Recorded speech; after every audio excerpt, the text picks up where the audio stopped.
It's the weekend wrap-up edition of Main Street Sports Today, presented by the Tennessee Orthopedic Alliance of Columbia. That's Wade Neely. I'm Maurice Patton. We're here with you on this Monday afternoon. We'll be here for the next couple of hours talking local, regional, and national sports content and kind of battling through on this Monday afternoon. Are we, Mr. Neely? Yeah, going through it, but duty calls and we press on. Got the lingering effects of some flu, some COVID-like symptoms. This is why you shouldn't play football on Saturday. I'm just going to go ahead and throw that out there. I blame you were fine Friday night. It was Saturday that got you, right? Saturday, got home from the game and, immediately felt awful. Watched approximately 10 snaps of NFL yesterday. We got a game on the docket here in my area tonight, but yours truly will not be in attendance. We will seek more hydration, we will seek more fluids, and we will seek more sleep, if at all possible.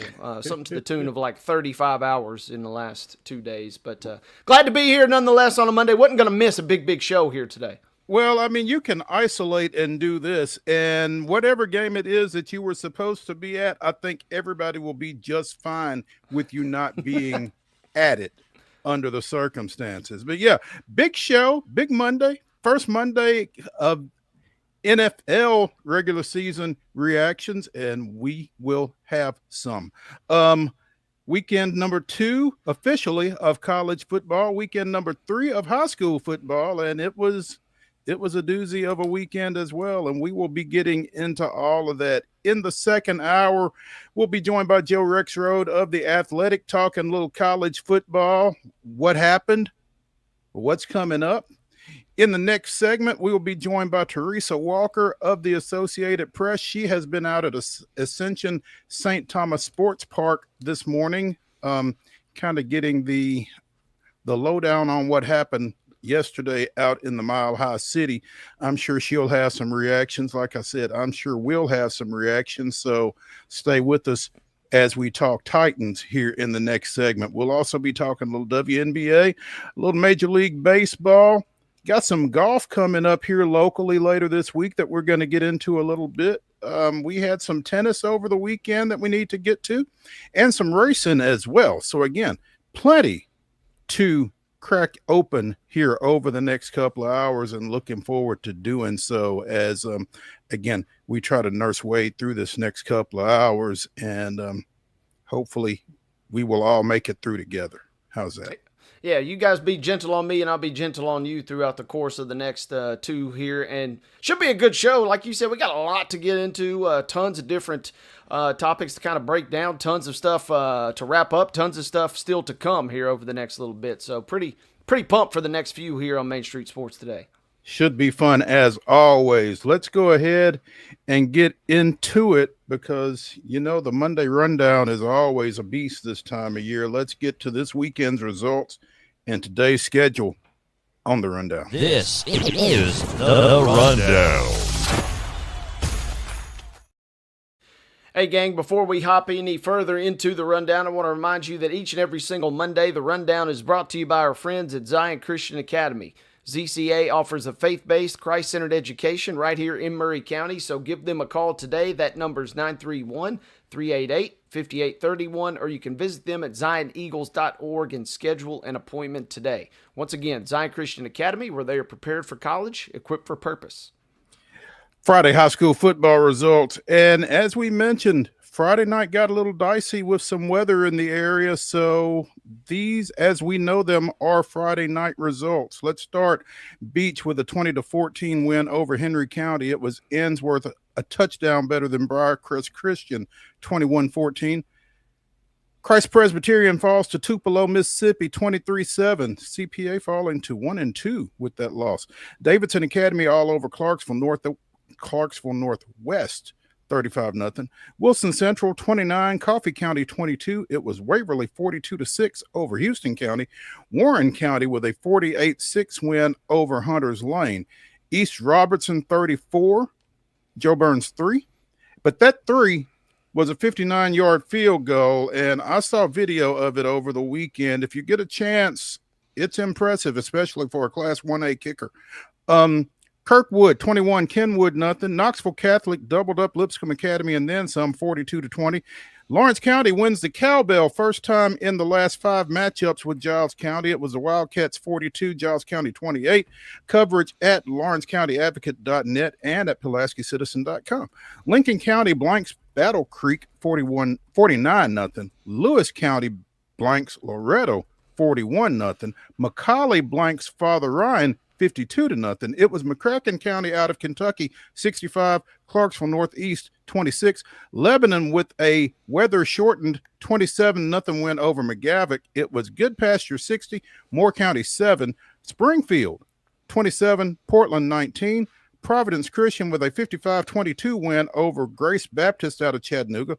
Westmoreland shuts out Red Boiling Springs 36-0.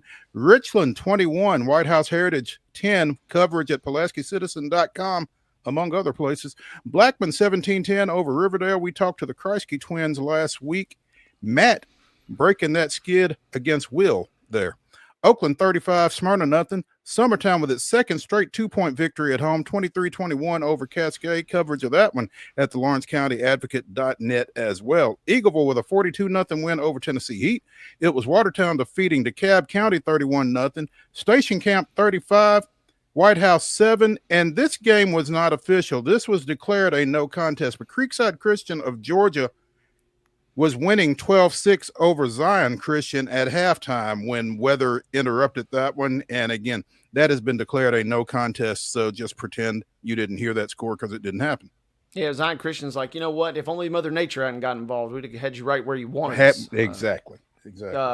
Games that were played on Friday because they were indoors. Volleyball action. Bob Jones, Alabama defeating Siegel 2-0. Murfreesboro Central Magnet with a 3-1 win over Cascade. It was Culleoka and Santa Fe winning in straight sets. Culleoka over Battle Creek. Santa Fe over Hampshire. Smyrna picking up a 3-0 win versus Shelbyville. Only 2 sets played, but a 2-0 victory for Austin, Alabama versus Siegel. Girls soccer action from Friday. BGA taking care of Grace Christian Franklin 3-0. It was Paul Lawrence Dunbar from Kentucky 1, Beach 0. Cascade with a 2-0 win over Giles County over in East Tennessee. It was Father Ryan 3, Lafayette, Kentucky 0. Middle Tennessee Christian, Grace Baptist Christian played to a 1-1 draw. St. Agnes Academy with a 1-0 victory over Hume Fogg. Clarksville with the same score over Jefferson County from Friday night. 3-0 victories for Murfreesboro Central Magnet over Walton Verona, Kentucky, and St. Cecilia Academy versus McGavock. Major League Baseball scores from Friday. Braves defeating the Mariners 4-1. Rangers defeating the Astros 4-3. Sounds action from Friday. Norfolk defeating the Sounds 3-1. Your final there. WNBA scores. The Fever over the Sky 97-77. It was Atlanta 104. The Sparks 85. The Liberty defeating the Storm 84-76. And down in Sao Paulo Friday night, it was the Chargers picking up a nice win 27-21 over the Kansas City Chiefs. High school football action from Saturday. Antioch with a 40-15 win over West Creek. It was Brentwood 35, Summit 7. Franklin Grace defeated Clarksville Academy 17-7. Dixon County in a nail-biter 24-23 over Creekwood. Nashville Christian defeated Donaldson Christian 45-13. Franklin Christian defeated Ezell Harding 15-13. Fairview 40-0 over Hickman County. Forrest with a third-quarter field goal, making the difference in a 24-21 win over Mount Pleasant. Shelbyville edging Franklin in Region 6-6A action, 15-14. Friendship Christian grabbing its first-ever victory against Mount Juliet, and John McNeil's 300th career victory, 28-3. The Commanders over the Golden Bears. Nolansville blanks John Overton 20-0. It was Rockvale 30, Laverne 6. Macon County 7-0 over Greenbrier. Montgomery Central defeated Harpeth 26-9. Battleground Academy 42, Pearl Cone 7. 42-17. Battleground Academy over Pearl Cone. Pope John Paul II scored a couple of touchdowns when they got back together on Saturday and defeated Columbia Academy 34-21. Ravenwood with a 43-14 win over Green Hill. It was Clarksville 38, Rossview 6. That game was supposed to have been on TV Friday night, so tough break for Friday night rivals. Siegel 18, Stewart's Creek 15, and in double overtime. Wow. They had to go back on Saturday, and then they played double overtime. Liberty Creek 28, Sycamore 27. Hell of a game, but props to Liberty Creek, who scores and makes their PAT in the second overtime to win that game. It was a heck of a showdown over there in Pleasant View. Volleyball scores coming your way from Saturday. CPA picking up a 2-0 win versus Cleveland. Eagleville with a slew of victories, 2-0 versus Sycamore, 2-1 versus Liberty Creek, 2-0 versus East Robertson. Clarksville with a 2-0 win over Eagleville on Saturday afternoon. Lebanon picking up a 2-0 win versus White House Heritage, turning right around, doing the same versus McGavock. Lebanon also with a 2-1 win versus Upperman from Saturday. Middle Tennessee Christian taking care of a few schools from Alabama. They defeated Arab 2-0, and they defeated Oxford by the same score. CPA with a 2-0 victory versus Middle Tennessee Christian. It was Middle Tennessee Christian bouncing back with a straight set victory versus Pace Academy. That's Pace Academy out of Georgia. Cookeville with a 2-1 win versus Riverdale. Collierville with a 2-0 win versus those same Riverdale Lady Warriors. Enterprise, Alabama 2, Riverdale 0. Riverdale with a little get back though late in the contest, picking up a 2-0 victory versus Cherokee County out of Alabama. Some girls soccer action on Saturday. Holy Cross with a 2-0 win. Holy Cross out of Kentucky with a 2-0 win over Beach. Played Clarksville to a scoreless draw. Giles County and Coffee County also played to a scoreless draw. Connor, Kentucky defeated Columbia Central 4-0. St. Agnes Academy defeated Columbia Central. No, I'm sorry. That's a tie. St. Agnes Academy and Columbia Central played to a 1-1 draw. There we go. Daniel Boone 3, Green Hill 1. Portland 5-0 over David Crockett. It was Father Ryan 1, Bowling Green of Kentucky 0. Connor of Kentucky with a 4-0 win over Hume Fogg. Murfreesboro Central defeated Kingston and Knoxville Halls, each 4-0. Green Hill 2-1 over Lakeway Christian. Loudon 3, Giles County 1, and Portland 2, Boone County of Kentucky, 0. Rolling into college football action from Saturday, it was Georgia shaking off a pesky Austin Peay squad after a lengthy weather delay. 28-6 was your final there. North Dakota State with a 59-3 victory over TSU here in Nashville. Tennessee with a 72-17 win versus ETSU from Saturday. Wisconsin picking up a big win, 42-10 versus MTSU. Vanderbilt with a nice road victory, going on the road and defeating the Hokies in Blacksburg of Virginia Tech 44-20. Astros on top of the Rangers 11-0 on Saturday. Mariners defeating the Braves 10-2.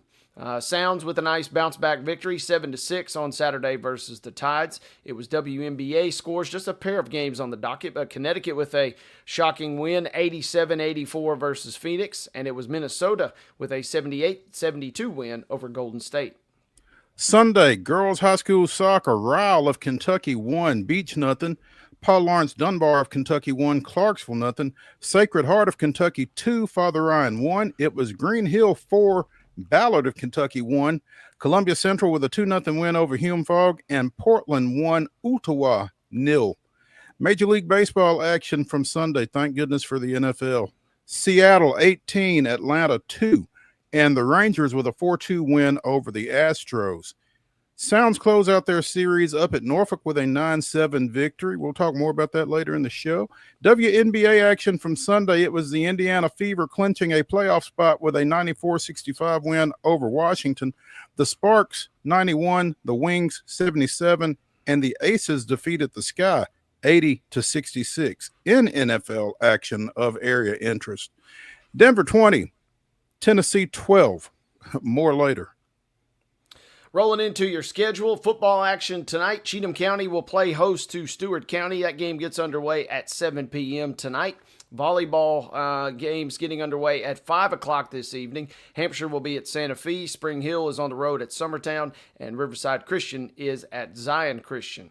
At 5:30, it'll be Gallatin at Friendship Christian. 5:45, Middle Tennessee Christian's on the road at Providence Christian. 6 p.m. start times for Battle Creek at Community. Oakland at Franklin Christian. Culleoka on the road at Moore County tonight. Riverdale visiting Murfreesboro Central Magnet. Lincoln County is at Rockvale. Wilson Central traveling to Smyrna. Warren County's on the road at Stewart's Creek. And we don't have a start time listed, but our schedule does show Laverne over at Cookeville. 5 p.m. kickoff on the soccer pitch tonight as Maplewood heads to Glencliff, and Middle Tennessee Christian is at St. Cecilia Academy. 7 p.m. showdown for Culleoka, who's at Lewis County, and no start time listed, but a big district matchup is Loretto travels to Linville to meet the Richland Lady Raiders. Major League Baseball action tonight at 6:15. You can see this game on FanDuel Sports South. It'll be the Cubs at the Braves. WNBA action, only one game on the docket tonight. It'll be a 6:30 showdown as Connecticut heads to Atlanta. And at 7:15 tonight, Monday Night Football action on ABC. It'll be Minnesota at Chicago to bring us to the end of our Monday schedule. And ladies and gentlemen, that concludes your Monday Rundown.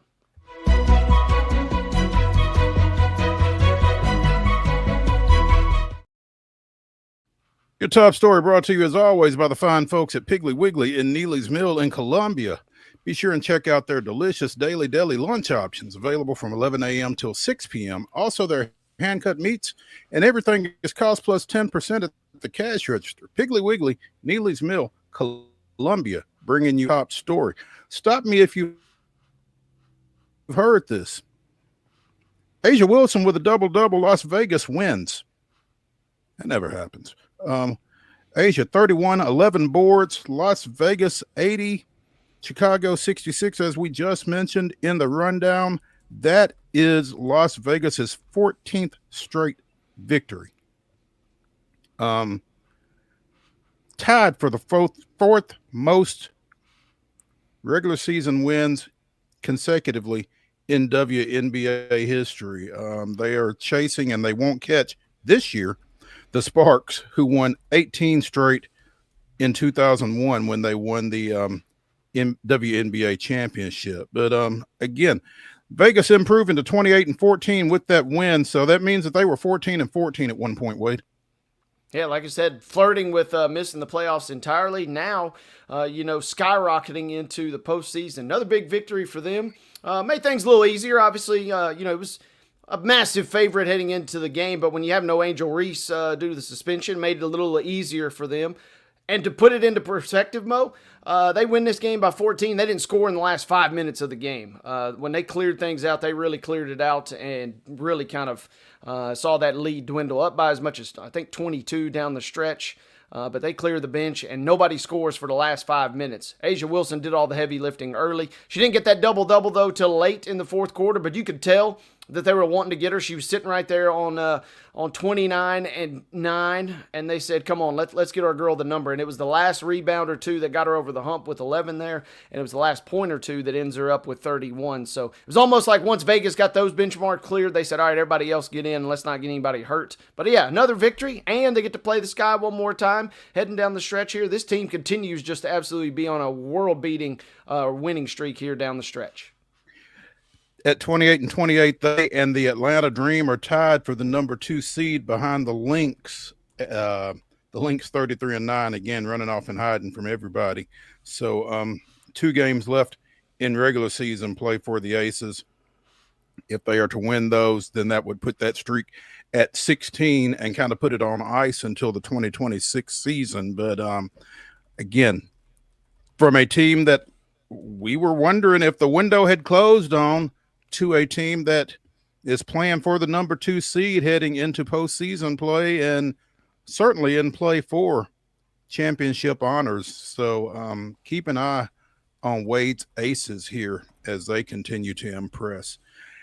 Let's take a break here on Main Street Sports Today, presented by the Tennessee Orthopedic Alliance of Columbia, as we continue the weekend wrap-up. When we come back, we'll be joined by TERESA Walker of the Associated Press to talk a little professional football and the Tennessee Titans. Stay tuned.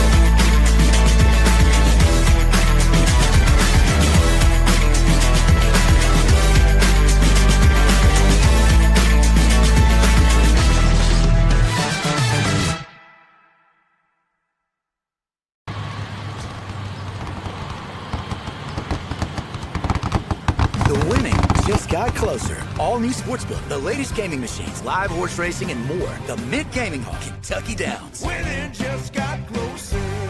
Deep in a forest at Nashville Zoo, new creatures here for you to view. Phantoms graced in black and white swing high in trees of dappled light. In rocky crags, tall and steep, small antelopes with nimble feet. A wise old man with beard of white, a sentry perched on stony height. Amidst it all, a hunter lies, with coat of gold and steely eyes. A new adventure just for you. Leopard Forest at Nashville Zoo. Open now. Busy bee, yeah, busy bee. If you need... Hold on, y'all, hold on. I need to make a call. Hey, this is Brianna with Busy Bee. I'm giving you a call to let you know your technician is on his way. 833. Busy bee. Guys, not yet. Not yet. Busy bee, oh, Now busy ready, bee. guys. Call 775-7833. Custom Stone Handlers supplies over 600 distributors and suppliers with quality stone products. Along with Riverstone, we produce and distribute over 100 building, landscape, and other bulk products. Our goal is to provide quality products, service, and partnerships to ensure our customers' success. We firmly believe the measure of any person or company is how you treat other people and customers. Give them a call at 931-490-4990 or visit CustomStoneHandlers.com.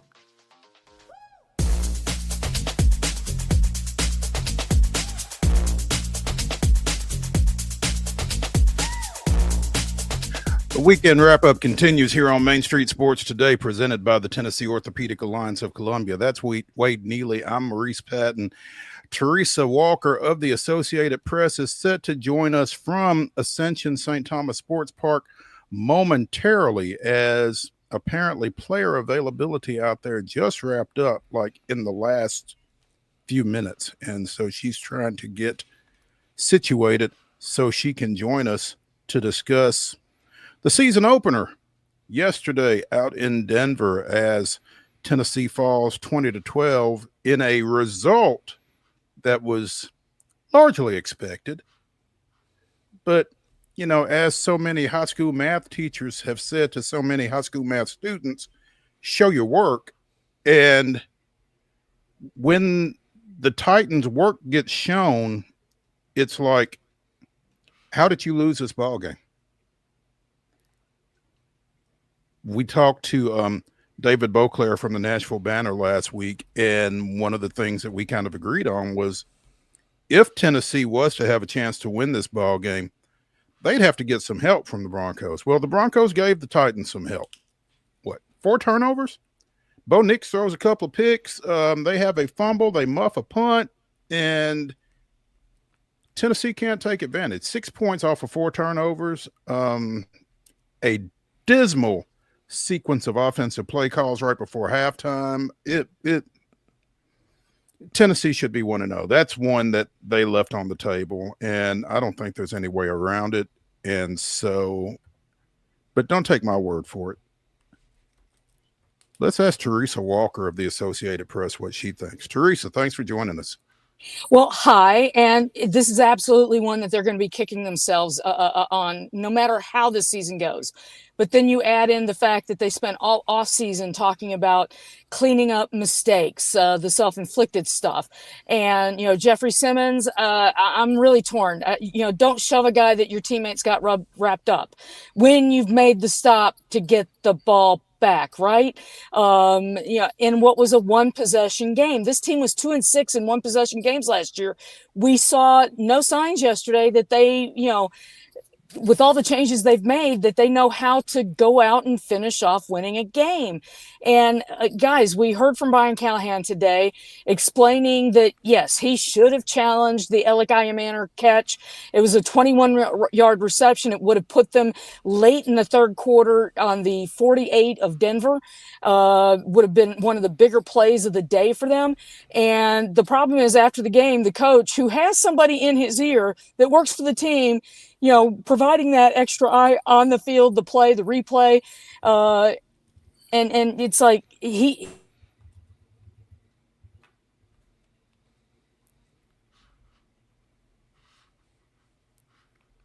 Locked up on us, T. Yeah, I think Teresa's frozen momentarily, and it's unfortunate because she was on such a roll. I think we're going to mention Callie's name quite a bit during this segment because, I mean, he did not challenge that pass play there. Again, that sequence right before halftime where the Titans are backed up inside their 10 and they throw 3 straight passes when you're leading 6-3.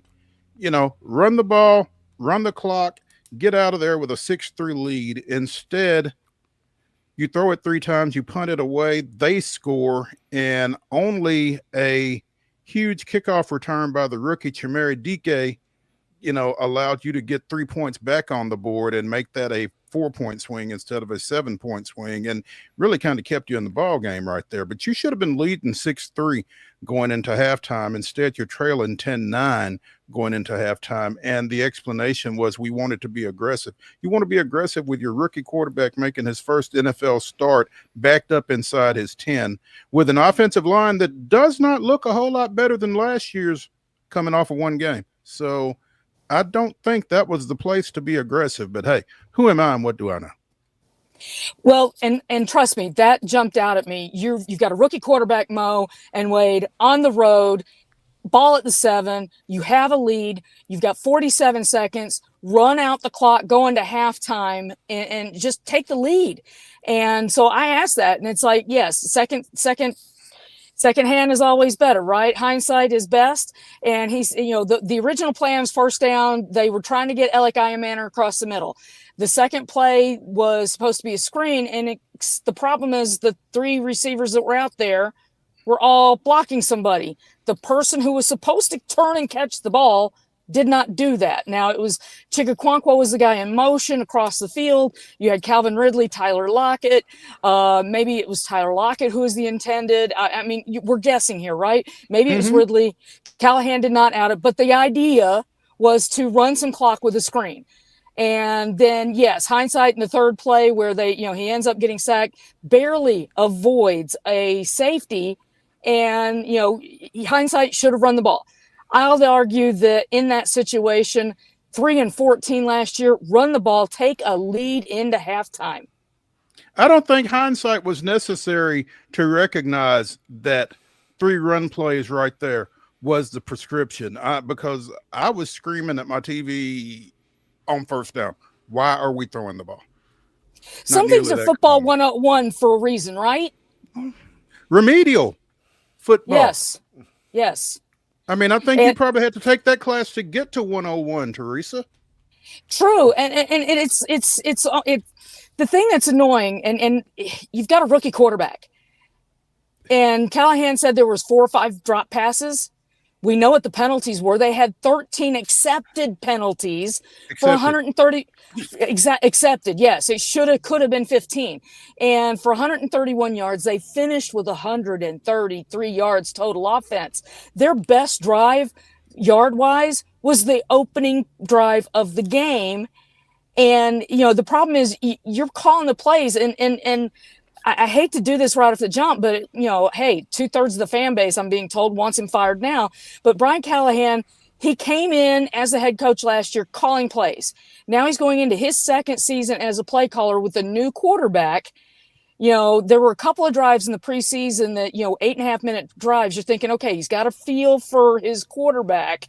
What's going on here? And then, oops, that just disappeared. Now, give Denver credit, okay? Playoff team last year, record 63 sacks, led the NFL. So you're thinking, but again, maybe that's why you should protect a rookie quarterback on occasions. Now, and this is the thing. Brian Callahan's play calling is absolutely going to be scrutinized with a telescope and a microscope, all the scopes, for the rest of the season, and because the pressure on him is just building. Amy Adams-Strunk has invested way too much in this franchise not to start at least showing improvement. The bar is low with this franchise. And that's the question, Teresa, is, this was a game that was at least hanging in the balance there. It was one of those games that a previous coaching regime maybe somehow finds a way to scrap and claw a way to victory. But those days are long gone. And now the question becomes, what, if any, positives did you take away from this game? We know, obviously, Denver could be a world beater this year. But, man, that was one that you truly did let slip through your fingertips.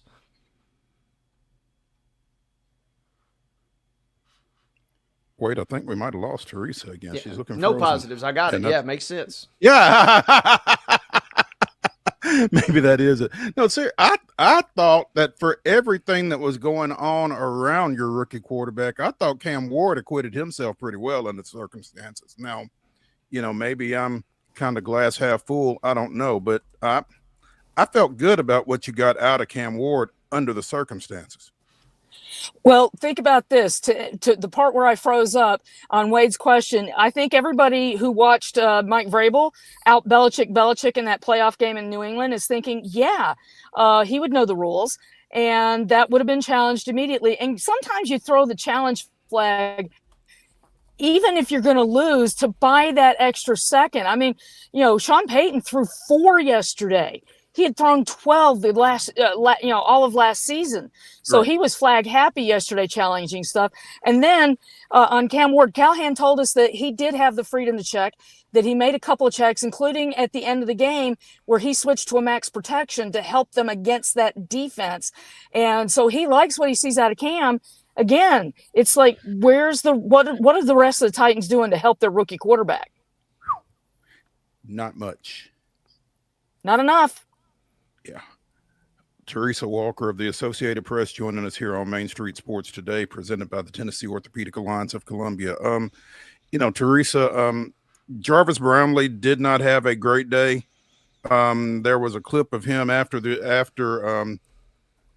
game. I think it was Teron Davenport that had a comment from him saying we shot ourselves in the foot, and it was on the socials, and somebody responded that, well, he was the trigger man.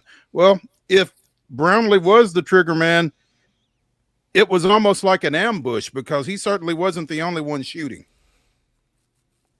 Well, exactly. I mean, he gets a lot of the attention, but he had 3.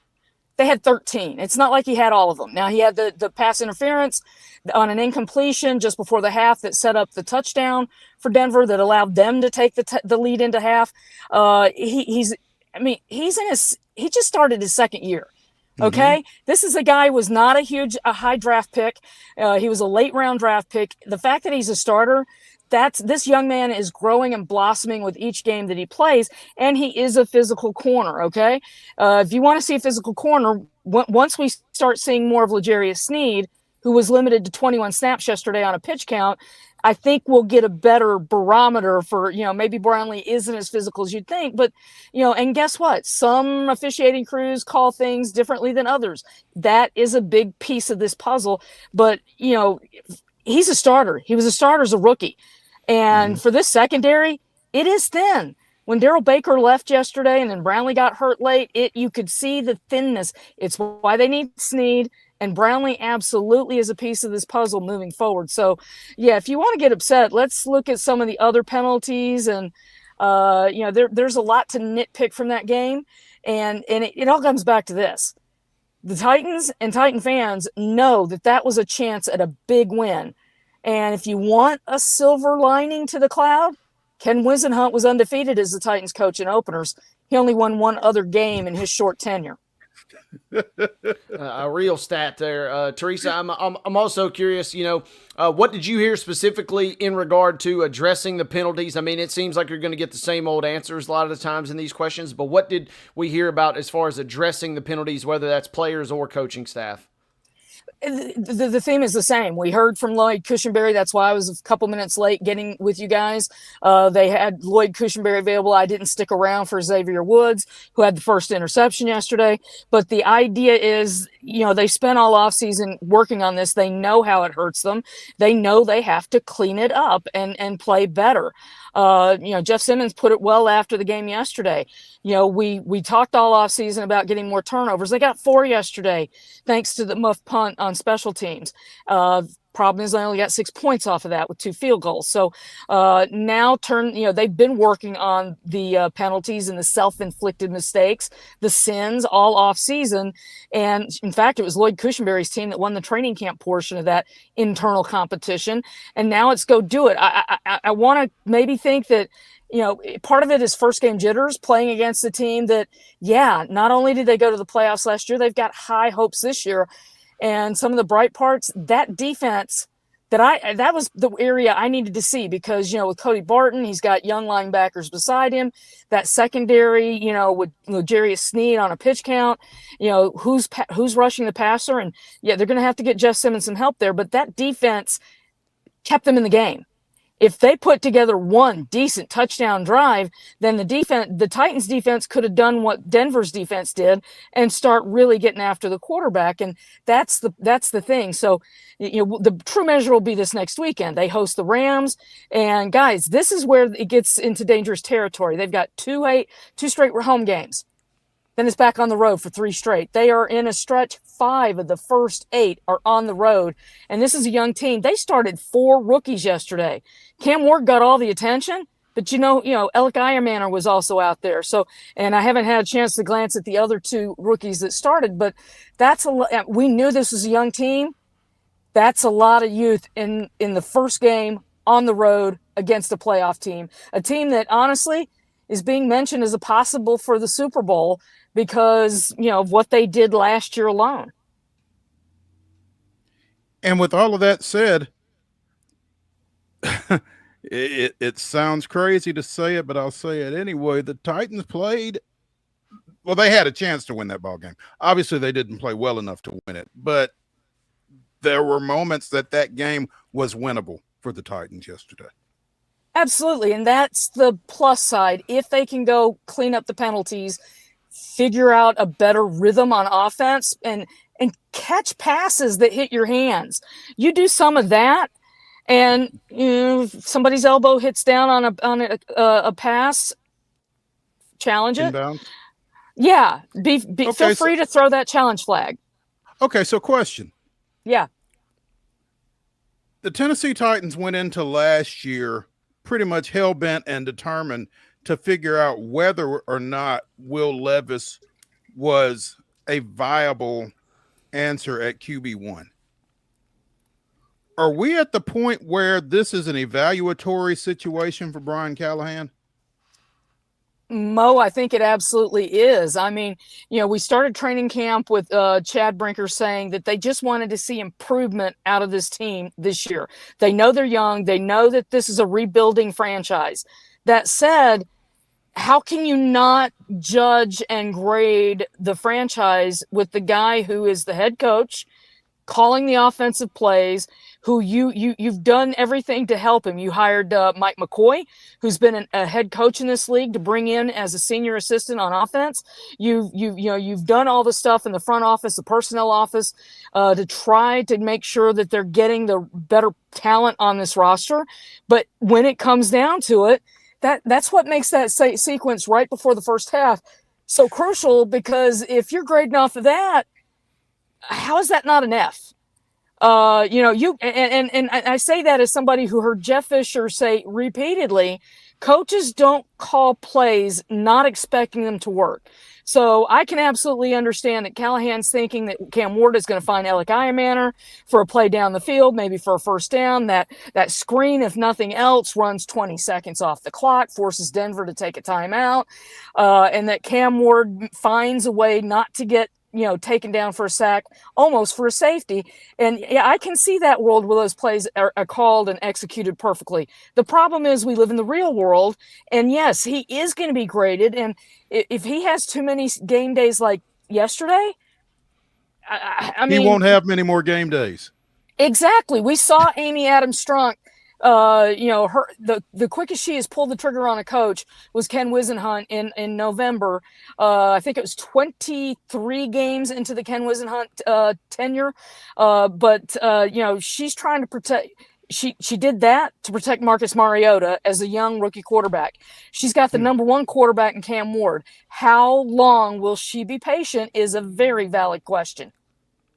Teresa, you just mentioned the real world and we live in it. I don't know that I would argue we maybe don't because I watched a little bit of Sunday Night Football last night. What about the Bills rallying, circling the wagons one last time and winning 41-40? Not only was it a scoreagami, but they pull off a crazy upset when they were down 20-plus points. Do we chalk some of these results up to just week one antics? I mean, it was just insane theater last night. Week one antics, but also Jim Harbaugh's numbers. He's got the most blown double-digit leads. John. Well, John. I mean, it's one of the Harbaugh brothers. Only one of them won this weekend. Just want to point that out. I know, but it's the Baltimore Harbaugh who has the most blown losses when leading by double digits in his tenure. No other NFL team comes close. He's got that lead by himself far and away. And when you think about that, part of it is you've got to be good enough to get a double-digit lead. But and I know that Derrick Henry took the blame last night for his fumble with about 3:06 left. Did the Ravens defense just disappear? I mean, did they think that game was over? Were they in the locker room? I mean, that's the thing. You blow leads because somebody's not doing something. And got to think, as secure as Harbaugh has been in Baltimore, with the investment that they've got, at a certain point, the bill comes due. And it's been a long time since Harbaugh lifted the Lombardi. A long time. And look at the talent they've got on offense. It's interesting. I think they're going to be okay, guys, because, I mean, we saw them, lose to the Week 1 Chiefs last year by a toenail when Lively's out of bounds. But I'm also, something was up. And I didn't feel totally safe because of that stat that you just mentioned, Teresa. I mean, this is a team that thrives in finding ways to blow leads. Then we saw them go out and lose to the Browns, Week 2 last year. So they're going to be in the mix firmly. But, man, you just kind of scratch your head. It was kind of same old in a sense from the Ravens last night down the stretch. Exactly, Wade. And this game, it's not so much about, winning your division. This is about home field advantage in January. Do you want to be going to Buffalo? Do you want to be going to Kansas City? Or would you rather, if you're the Ravens, be hosting an AFC Championship game in Baltimore? That's what that game was all about, and that's what makes this blown loss painful because I'm trying to think. Was that Baltimore Bills game in the playoffs? That was in Buffalo, wasn't it? Correct. Yeah. So that's what made last night so important. I have an ongoing text string with 3 friends from college, one of whom asked, who did a worse coaching job, Harbaugh or Callahan? And, my knee-jerk reaction is Callahan, but going back to that stat that you just threw out there, Teresa, I gotta wonder.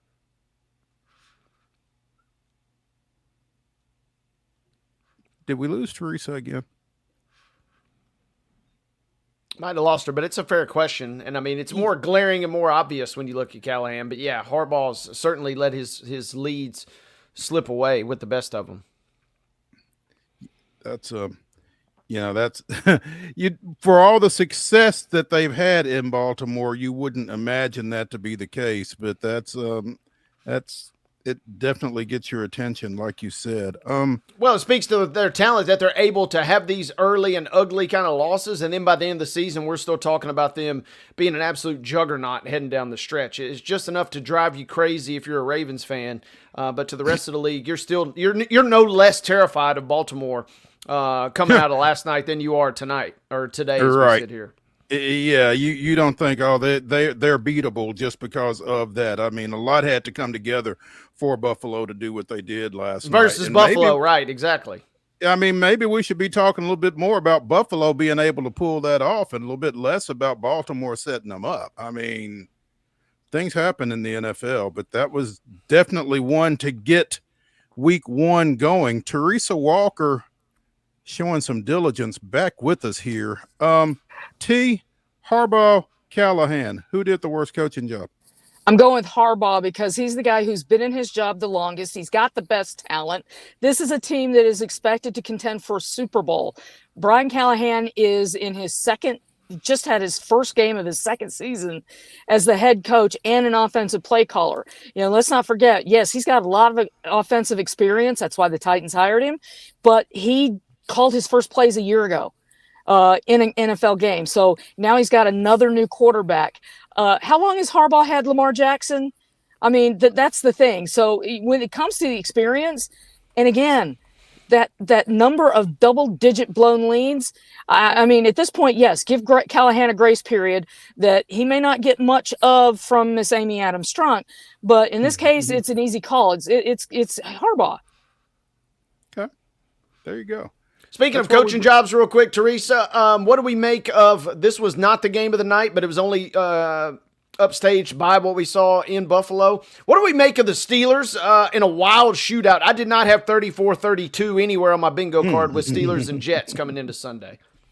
Well, game one stuff, weird things happen in game one. I mean, I think Titan fans all remember Miami 2018. And I think there was, Aaron Rodgers said it after the game. He wanted to beat anybody connected with the Jets. Well, let's see what happens week 2. So, yes, that was a lot of points. It was a very interesting game. I just want to see and need to see Aaron Rodgers. I mean, he's like blaming everybody in New York Green for the problems, but wasn't he brought in to help them? And now he's in another team. Maybe he was part of the problem there. It was painful to watch as a Jets fan, I'll tell you that much. But I was totally surprised by the offensive production. So in a weird way, I kind of enjoyed it, even though it comes in a loss. Real quick, Teresa, I also wanted to ask you, too, we've talked so much about coaching and bad coaching jobs. How quickly do the Dolphins pull the plug on Mike McDaniel? Is he not firmly your number one coach on the hot seat at the moment? The Colts won a season opener for the first time in like a decade, I thought I read. Wait, I think we've lost her again. Could be too much overload for her. Yeah, that could be. That could be. First season opening win for the Colts in 11 years. With Daniel Jones as QB1, right? Hey, I mean, the talk was coming out of Friday that, hey, what about Herbert being your MVP? Now all of a sudden you watch Sunday and you're like, well, what about Daniel Jones? He was looking crisp. 22 of 29, 272 yards and a touchdown. Not a bad effort there for Danny Dimes, but it was against the Dolphins. And the Giants love to see that, right? The Giants are used to guys going elsewhere and flourishing here in the last couple seasons in particular. But the Dolphins don't even put up 8 points until the end of the ball game. So, I mean, Indianapolis, that's the scary thing if you're a Titans fan. The Texans went on the road and looked putrid, but versus a really, really, really good Rams team. The Colts, meanwhile, took care of business. The Jaguars kind of took care of business. So if you're a Titans fan, not necessarily outside of your own result, it was kind of a rough week one across the rest of the AFC South. Hit Teresa with your question real quick while we got her. Teresa, I was just going to say, how quickly do the Dolphins pull the plug on McDaniel? Because the Colts got their first season opening win in 11 seasons. It was a putrid effort. Never mind. Yeah, we tried. Yeah, we did try. Let's take a break here on the weekend wrap-up edition of Main Street Sports Today, presented by the Tennessee Orthopedic Alliance of Columbia. Thanks to Teresa Walker of the Associated Press for trying to hang on with us. Technology is a beautiful thing when it works. Come back.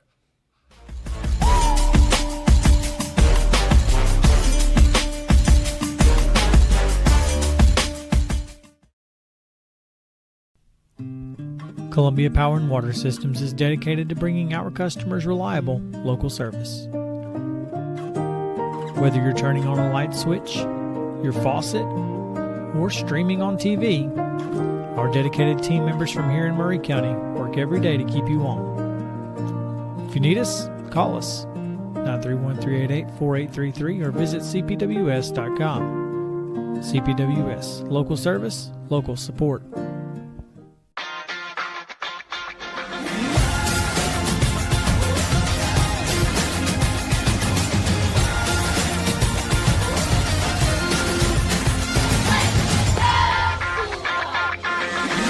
Zion Christian Academy at zioneagles.org or 931-388-7531. You can schedule your appointment to visit their beautiful campus. Again, zioneagles.org or 931-7531 to schedule your visit today.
September 8th, 2011, Atlanta's Young Guns were better than New York's as Mike Minor and Julio Teheran each earned decisions in a doubleheader sweep at Citi Field.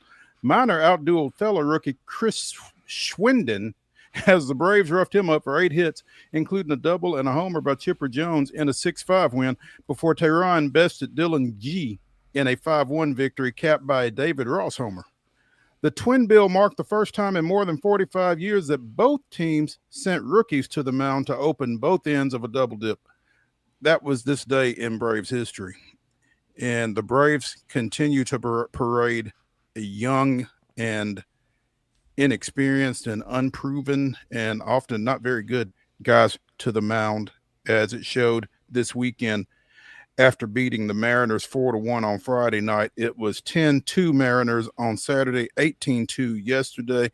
Things have gotten ugly down south. Let's get this season over with. Good thing, if you are just a baseball fan, Cal Raleigh got a pair of home runs, one Saturday, one Sunday. He's got 53 on the season, obliterating the single season record for home runs by a catcher, and really kind of forcing himself into the MVP picture in the American League. Yeah, Aaron Judge's record, of 62. We were breaking into college football games with updates back then. I don't know that we're going to get the same kind of level of attention this go around, but firmly in play. And, he is putting the pressure, if nothing else, on Judge, who was seemingly a runaway for that even as recently as a couple weeks ago. No question. The Cubs come to Truist Park tonight. Cubs coming in 81-62, trying to chase Milwaukee, not having a whole lot of success. They're about 7 back in the NL Central. Atlanta 64-79. So with those 64 wins, they're not going to lose 100 games. So let's just get things over with, like I said. But Imanaga going for the Cubs, 9-6 with a 3.15 earned run average. Bryce Elder gets the ball for Atlanta, 6-9 with a 5.54. Looked pretty good in his last time out, though, so we'll see how that one goes. Again, Houston dropping 2 of 3 to Texas this weekend, but they are still 2.5 up in the AL West over the aforementioned Mariners. The Dodgers still hanging on to that tenuous lead in the NL West. They are a game up on the Padres. Lost the first 2 games of their series against Baltimore at Baltimore, including a 4-3 loss on Saturday night after they had a no-hitter going for 8 2/3 innings. Yeah. Lost the no-hitter, lost the ball game, 4-3. It was a 5-2 win yesterday for the Dodgers that avoided the sweep. But again, the Dodgers leading the Padres by a game in the NL West. Again, Houston 2.5 up on Seattle in the AL West. And Toronto, despite losing 2 of 3 to the Yankees, are up 2 games in the AL East. So you got 3 divisions with a little intrigue as we head into the final weeks of the season here. We might see Ryan Weathers this week. Wade, it looks like that left lat strain has come along. He made a rehab start last weekend and is expected to likely pitch against the Nationals probably in Wednesday's game. So we'll be keeping an eye out for the former Loretto High School standout this week. Be good to see him get back. He has had a season from hell, to say the least.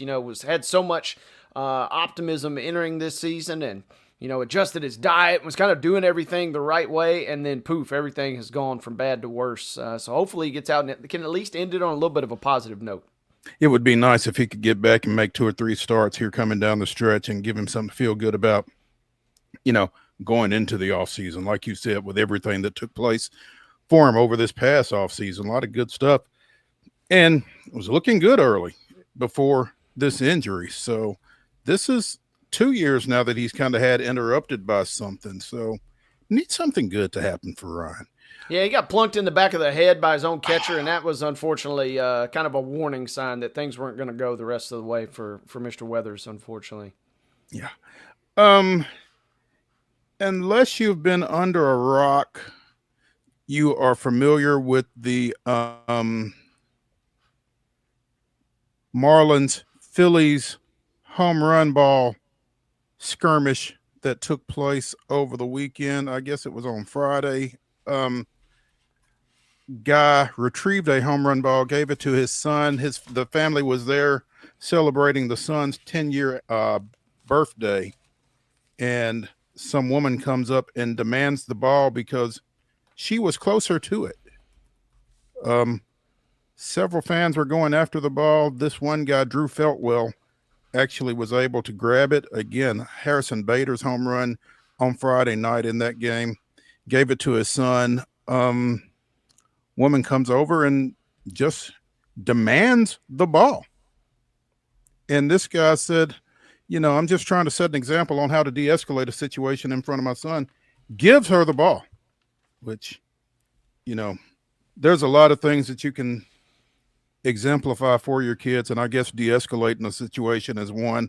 I think standing up for yourself in a situation might be another one. I don't know. But I think it all paid off because the kid wound up getting a bat and a gift bag from Harrison Bader, a gift bag from the Marlins, I think. So he kind of made out like a bandit. And this woman is taking an absolute beating in the court of public opinion, rightfully so.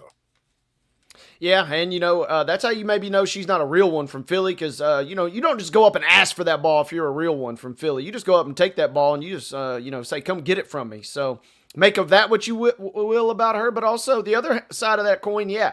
When that gets blown up into that big of a situation, however it ends out, Philadelphia is going to come up with some goodies and hook everybody up. We see this all the time, so props for the young man and the father, obviously, for making out like real bandits and coming out on the right side of public opinion here, in addition to all their wares. Yeah, they got the goods for sure. Again, we mentioned during the rundown, the Sounds took the first two and the last two up at Norfolk, winning that series, getting over 500 in the second half of the season, about 15, 16 games over 500 for the year. They have their final home series of the season starting tomorrow when the Gwinnett Stripers come to town. So, again, you want to see some good baseball, get on out there this week because you're running out of time. Hoping to go to Tail Wag Tuesday. We've been planning on it for weeks, but it'll be up to the COVID gods to see if we're clear for tomorrow night. We'll have to see. You may have to give our tickets to some young pup fans out there tomorrow night.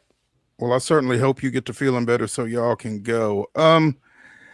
Hour number one of the weekend wrap-up edition of Main Street Sports Today, presented by the Tennessee Orthopedic Alliance of Columbia, is in the books. When we come back for hour number two, we'll talk a little golf, a little local golf, as a matter of fact. Stick around.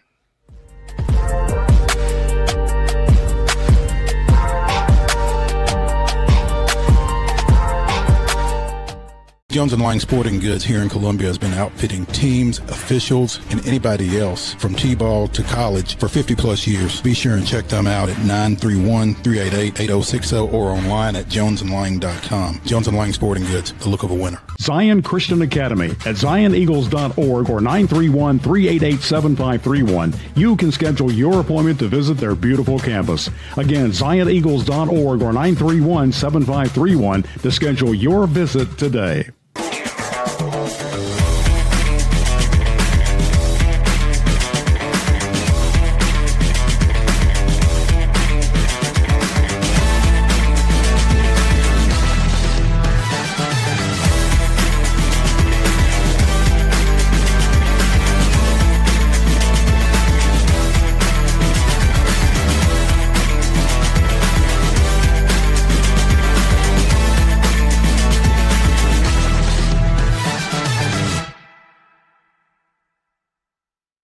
Is your internet slowing you down?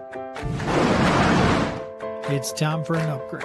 Whether you're at home, working from your home office, or at your business, it's time to unleash the speed you need with speeds up to 1 gig at CPWS for as low as $70 a month.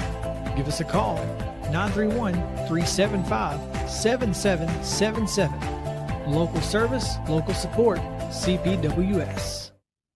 Piggly Wiggly, located in Neely's Mill Shopping Center, is Columbia's locally owned and operated Cost Plus 10 grocery store dedicated to serving the community with low prices and smiling faces. Piggly Wiggly offers fresh, hand-cut meats daily, as well as daily hot plate lunches from their deli counter.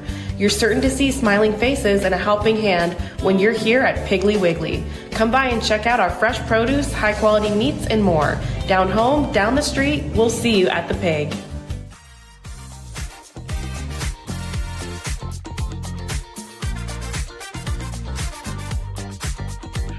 Welcome back in for hour number 2 of the weekend wrap-up edition of Main Street Sports Today, presented by the Tennessee Orthopedic Alliance of Columbia. That's Wade Neely.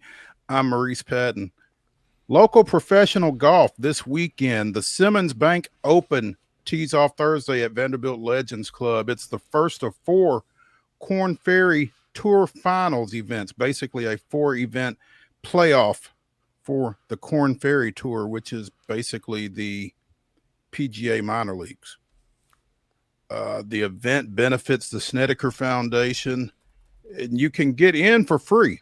General admission tickets are free. Go to the website, simmonsbankopen.com/tickets for more information. But we were able last week to catch up with former Brentwood Academy standout Blades Brown, who is on the Korn Ferry Tour and will be playing in this week's event, as well as Whit Turnbow of the Tennessee Golf Foundation and Blades' dad, Park. So we've got some video of those 3 guys as we get ready for this week's events. Take a listen. Hey, welcome to Vanderbilt Legends Club. I'm Maurice Patton here with Blades Brown, former Brentwood Academy 3-time state champion, now getting ready for the Simmons Bank Open out here at the Legends, as this is the first of 4 Korn Ferry Finals tournaments. Blades, welcome home. Yeah, I'm happy to be here. I bet you are, man. It's been a wild season for you, I would think. Absolutely. Just kind of take us through what's gotten you to this point. Yeah, so turned professional in January of this year, and man, was it different. How different professional golf is from amateur golf. From the travel to just the relationships that you build in the golf courses, especially, I would say are a little bit more challenging than amateur golf. But no, I'm having a blast. It's so cool to be able to play golf, and I'm really excited for Simmons Bank Open coming up. You know, it's not all been, wine and roses or Coke and roses in your case. I mean, you missed some cuts. It's been a tough season, but I mean, relative to what you expected, what's it been?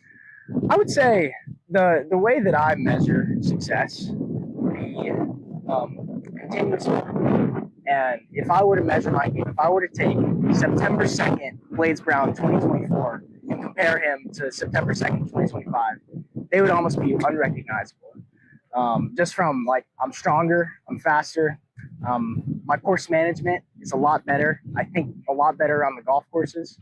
And when I compare those two, I just know that I'm getting better. So that's how I would define success. I'd say, getting my temporary stats on the Korn Ferry Tour as an 18-year-old is success for me.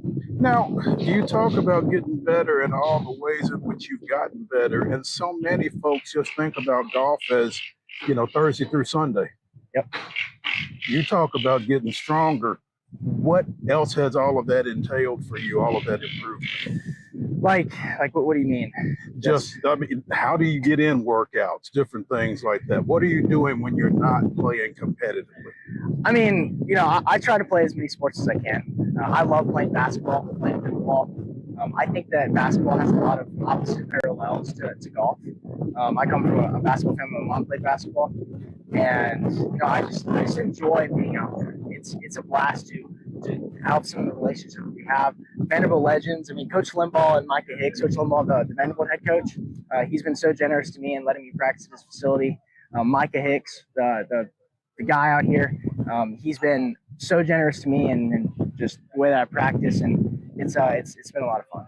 When you talk about getting physically stronger specifically, you're actually lifting, I assume. I mean, what weight room are you in, and how often are you in? So my trainer here is in Nashville, Tennessee. His name's Winston Gordon, and he has been awesome. He's a PT over at Empower, and they have multiple locations, but I'll see him pretty much every single day. I'm back in Nashville whenever I'm here, and I think there's in order to stabilize 180 mile an hour ball speed, it starts in the weight room. So I love being in the lane. It's one of my passions.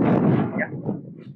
You know, when you, and I guess struggle is the right word. I mean, again, every tournament that you've played in has not been a 4-round tournament, unfortunately. How do you keep yourself mentally engaged when you're not necessarily being as successful as, as you were on the amateur circuit and as you'd like to be? That's a great question. I would say that you win and you learn. Every single learning opportunity, essentially, or a missed cut, you learn as well if you make a cut. I would say, you win and you learn. And I would almost argue that whenever I do miss a cut, I learn more about myself. I learn what to work on. It exposes some of the holes in my game that I need to work on. But I think having the mindset of winning and learning is a good mindset to have. Has there been a constant when you have played well, when you haven't played well, when you haven't played well, when you haven't made cuts, which is, the quantifiable portion of it, I guess. But has there been a constant in what you've come up, where you've come up short? That's another question. I would say it's like life. Like golf is such a cool, fun, interesting game. Like, you can hit a great shot right down the middle, you get up there and you're in a divot, or you can miss hit a shot and have it still be in the fairway. And I think that's a lot like life. And you got to play the shot that you hit, just like Bobby Jones said, and roll from there. 18 out here. A lot of these guys come off the course, they go to the clubhouse, maybe they pop a top, something like that. What's that lifestyle been like for you? Well, right now I'm still doing school as well, so I'm still finishing on my senior year online. But I would say that the golf ball, it doesn't care how old you are. It doesn't care if you're 60 years old or 16 years old. Just a matter of who can get the ball and roll with the least amount of strokes. How much of a transition has it been? I mean, you talked about how much different professional golf is from amateur golf, but again, just away from the course, the travel, that kind of thing. Again, maybe bailing on Saturday morning from someplace instead of Monday morning early on before you got your temporary status, having to play in qualifiers on Monday, different things like that. Even for a guy as young as you, I would imagine it's been a little stressful. I would say one of the most challenging things that I've had to do would be the Monday qualifiers. Like, those are no joke. You got to go to a golf course that you've probably only seen one time and shoot 8, 9, 10 under par, right? But I will say it's a lot easier whenever you have the right people around you. Callaway, Travis Matthew, they've been massive supporters, as well as Vanderbilt Legends and Richland, my home courses. And when you have the right team around you, it makes the losses and the learns a lot more fun. And that was something that you kind of had to have in place, I would guess, before you made this decision. Yes, absolutely. How did you go about, setting yourself up for this venture and, to ultimately be successful at it?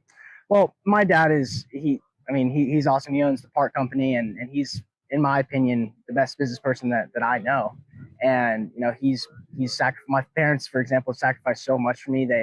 They've invested so much time, resources, and I can't thank them enough for going along with this journey with me. And it's been, when you have, Whit Turnbow and the Tennessee Golf Foundation by your side, you can go a long way. Yeah. How long, Blades, was this a consideration for you before you and your family decided, let's do this? Well, that's a good question. I would say,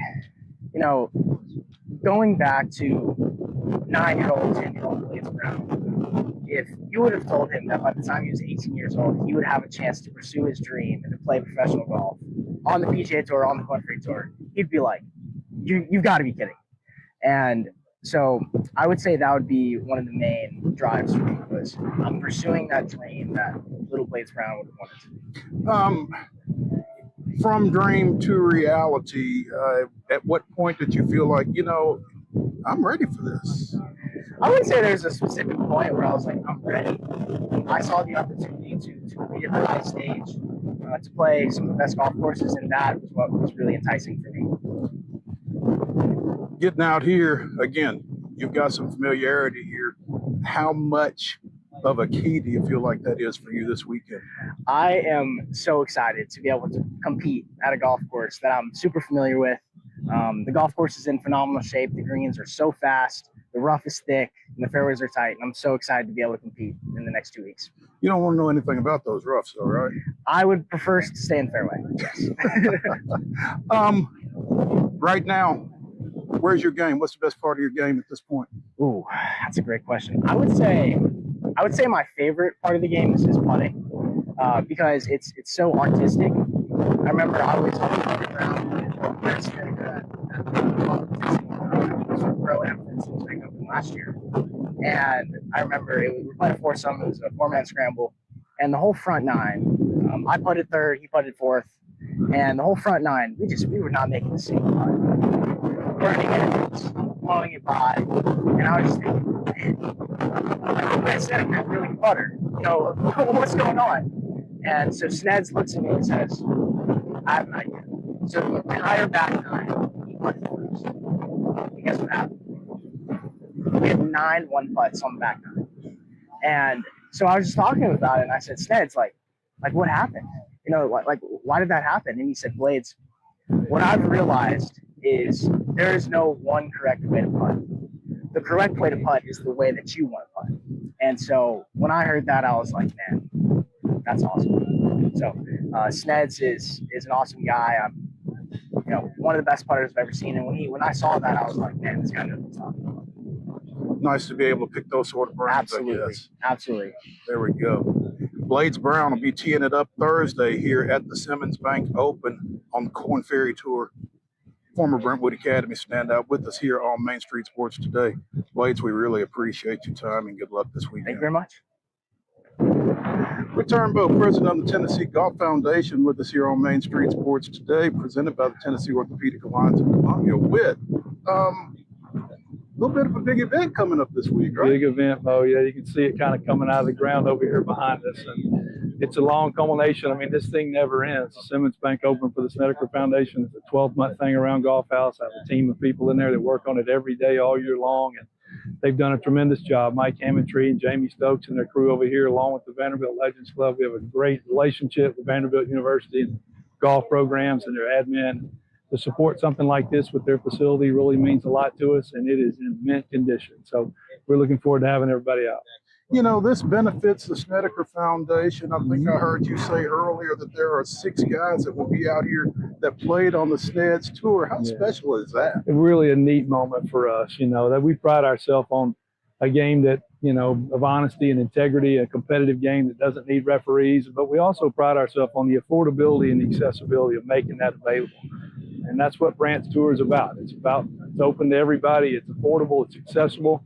And so to have 6 kids here in this playoff event on the Corn Ferry Tour that played Brandt's Tour when they were younger is a full circle moment, not only for them, but for us as well, to sort of see our work pay off and know that these kids got an opportunity at a young age to start playing competitively. And now it's ended up here at the Simmons Bank Open.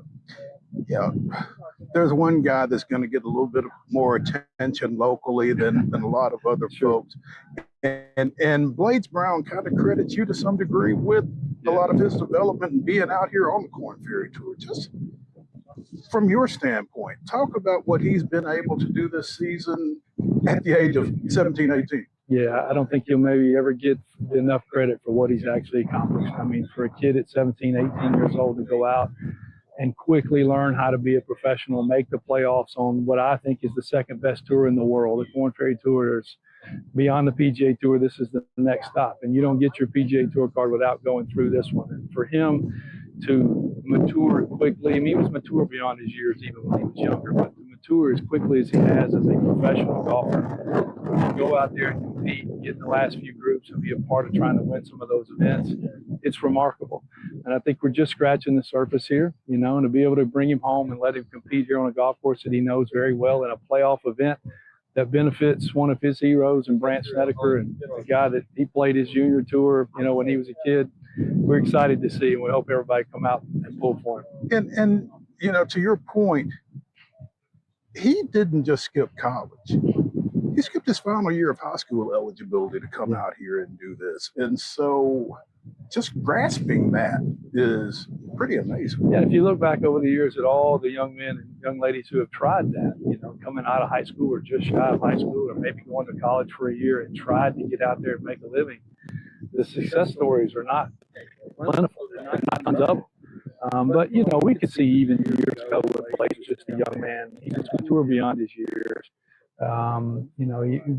Making great decisions, had the right people around him. Of course, with his family and that support, having, his family and their athletic background, and mom, she was a phenomenal athlete, and it had the makings of something truly special. But still, you wonder, am I ready? Am I ready? And I think he's proven to the world that he is ready, and hopefully that'll show up this week. And nothing more that I would love than to hand him that trophy on Sunday afternoon. That would be awesome. I don't know how involved you were in the conversations leading up to the decision, but when you learned that this was what he was going to pursue, what was the level of surprise for you? Yeah, I wasn't surprised necessarily. I mean, we had a feeling that, he was going to do one of two things: play high major D1 college golf for a couple of years, but he was going to turn pro. And he was prepared for either one of those decisions, right? As you and I were just discussing, we live in a different age of college athletics. And so there were some unique opportunities, I'm sure, presented to Blades, but he knew in his heart what he wanted to do. And he was breakfast when he told me what he was going to do. And I told him the same thing that he said, I'm going to go to wherever and play college golf. I told him the same thing. Just know that myself and everybody inside Golf House Tennessee, Tennessee Golf Association, Tennessee PGA, Tennessee Golf Foundation, behind you 100%. Whatever you need from us, we're here. And that's been the case and will always be the case. If he ends up working in the golf industry one day, who knows? That will always be the case. And that's the case for him and the other 40,000 kids that participate in our programming every year across our state. That's all we want them to know. We're here for you. Whether your journey ends on the PGA Tour or your journey comes to fruition inside the golf shop somewhere, we're here for you. And that's what we stand on, what we believe in. And the same is true with Blades for sure. That's great. Whit Turnbow of the Tennessee Golf Foundation joining us here on Main Street Sports today. Whit, appreciate your time, man. Always good to see you, Mo. Thank you. Park Brown joining us here on Main Street Sports today. Park, big week coming up, huh? Huge week, yes, for Blades. First playoff on the Korn Ferry Tour as a special temporary status, and he's earned his way there and special to watch. So he's got a great opportunity. He's playing on one of his home courses and that he loves. So it'll be fun to watch him play, and the sky's the limit, I think. I mean, it kind of feels like the storybook type situation setting up here, right? I think it is a storybook, playing on the Sneds Tour out here, playing in some junior amateur events. This is a place where he's grown as a person. And, it's 4 years ago, ironically, he tried to qualify for the Simmons Bank Open when he was 14, and he was 5 under, tied. The qualifier was at Greystone. There were 4 or 5 players at 5 under, and somebody shot 7 and bumped them all out, but he was close. And then it's now a playoff, so you can't Monday qualify for this event anymore. Mm-hmm. So to actually, though, get in this event, it's been a dream come true for him because he's wanted to play in a pro event forever. This was the first one he had an opportunity to possibly get into, Monday Q into. And now that he's in the field as a Korn Ferry Tour PGA professional, it's a full circle. It's nice to see. What has this year been like for you all from the decision to turn pro, give up his senior year of high school golf, not college? It's like a workout, I would say, just workout. So it's been fun. It's been, we're just so grateful and thankful. We've learned so much. It's a passport to the world. We've enjoyed it.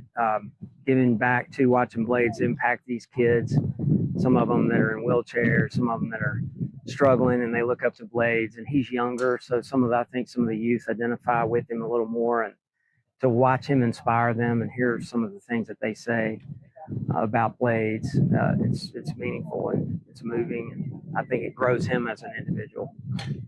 Relative to what you all expected out of his first year as a professional, how would you say things have gone? Exceeding expectations. He's a member on the KFT Tour at age 18. He's got records out there already. He's the youngest to ever shoot 61 on PGA Tour, any PGA Tour event. Yes, youngest in 40 years, shoot 64. He's Monday qualified. He's he's done the whole gamut. He's been on big stages and teed up with some of the best in the world, the best in the world. So he's learning so much. He's growing, and he still loves it. He's still passionate. So that as a parent, we always want our kids to be happy, and he's just so happy working and enjoying it. And then I think what's been a great blessing of the people that have come alongside us, and the relationships and friendships that we've built. They go deep, and to watch him move into his world, and it's like a calling, I think, for him. So. Park Brown joining us here on Main Street Sports today. Park, we appreciate it. Hey, good luck to y'all. Thank you. Thank you.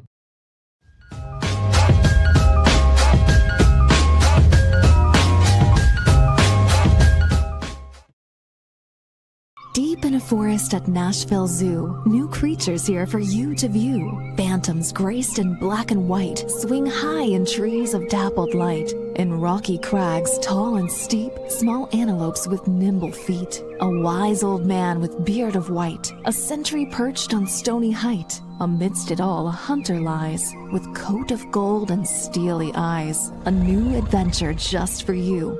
Leopard Forest at Nashville Zoo. Open now.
Jones & Lang Sporting Goods here in Columbia has been outfitting teams, officials, and anybody else from T-ball to college for 50-plus years. Be sure and check them out at 931-388-8060 or online at jonesandlang.com. Jones & Lang Sporting Goods, the look of a winner. Piggly Wiggly, located in Neely's Mill Shopping Center, is Columbia's locally owned and operated Cost Plus 10 grocery store dedicated to serving the community with low prices and smiling faces. Piggly Wiggly offers fresh, hand-cut meats daily, as well as daily hot plate lunches from their deli counter. You're certain to see smiling faces and a helping hand when you're here at Piggly Wiggly. Come by and check out our fresh produce, high-quality meats, and more. Down home, down the street, we'll see you at the Pig.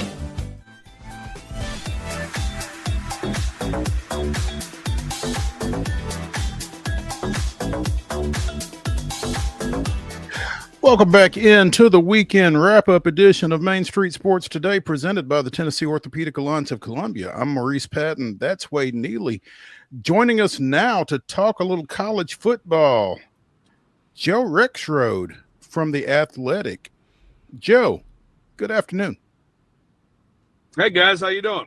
What's up, Joe? We're doing well, thanks. Hey, week 2 is in the books.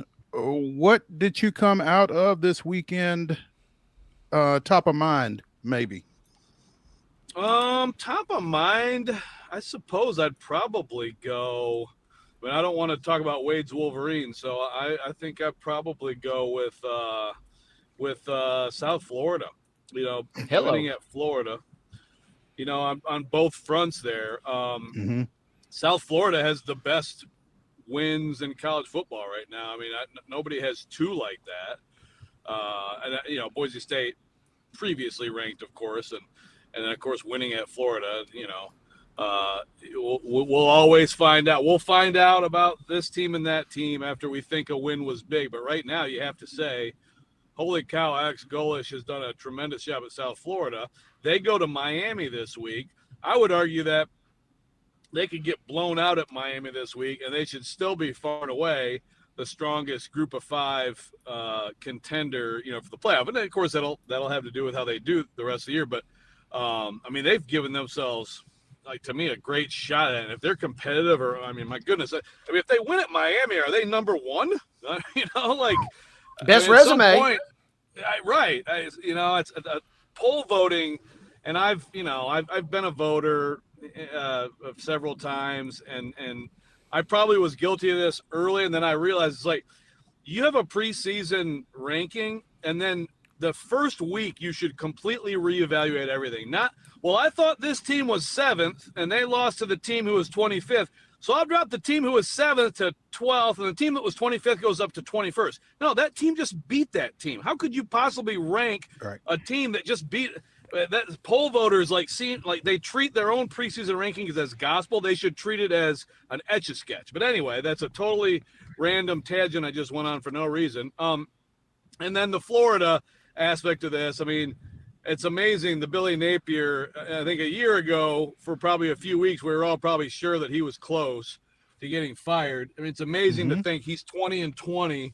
You know, Dan Mullen at the same point was 31-9 after 40 games, which is the same as Urban Meyer was, by the way. And man, that place really screws it up, you know. And I just think Napier at some point, man, it's good. And it's like you look at their schedule again. This is the same thing as last year, though. It's like look at all the losses they have coming, and then they got hot late, and Lagway looked great, but I'm not optimistic for him after that one. Joe, you may or may not remember this, but back in the mid 2000s, I guess Georgia basketball had Dennis Felton that everybody thought was dead man walking, and then they somehow won the SEC tournament championship and that was the tornado at the Georgia Dome, but played his way back and then had another flop year the following year, and they fired him midway through the season. And I remember that, and I remember Jeremy Foley, the longtime Florida athletics director. What should be done eventually must be done immediately. And with all that said, like you said, it feels like Billy Napier should have been gone, could have been gone last year, wasn't, and then he puts himself right back in that position again with this loss to what is probably a pretty good South Florida team, but at the same time, it's not a team that Florida and Florida fans and Florida faithful feel like they should lose to. Oh, of course not. No. And yeah, look, I mean, I really do.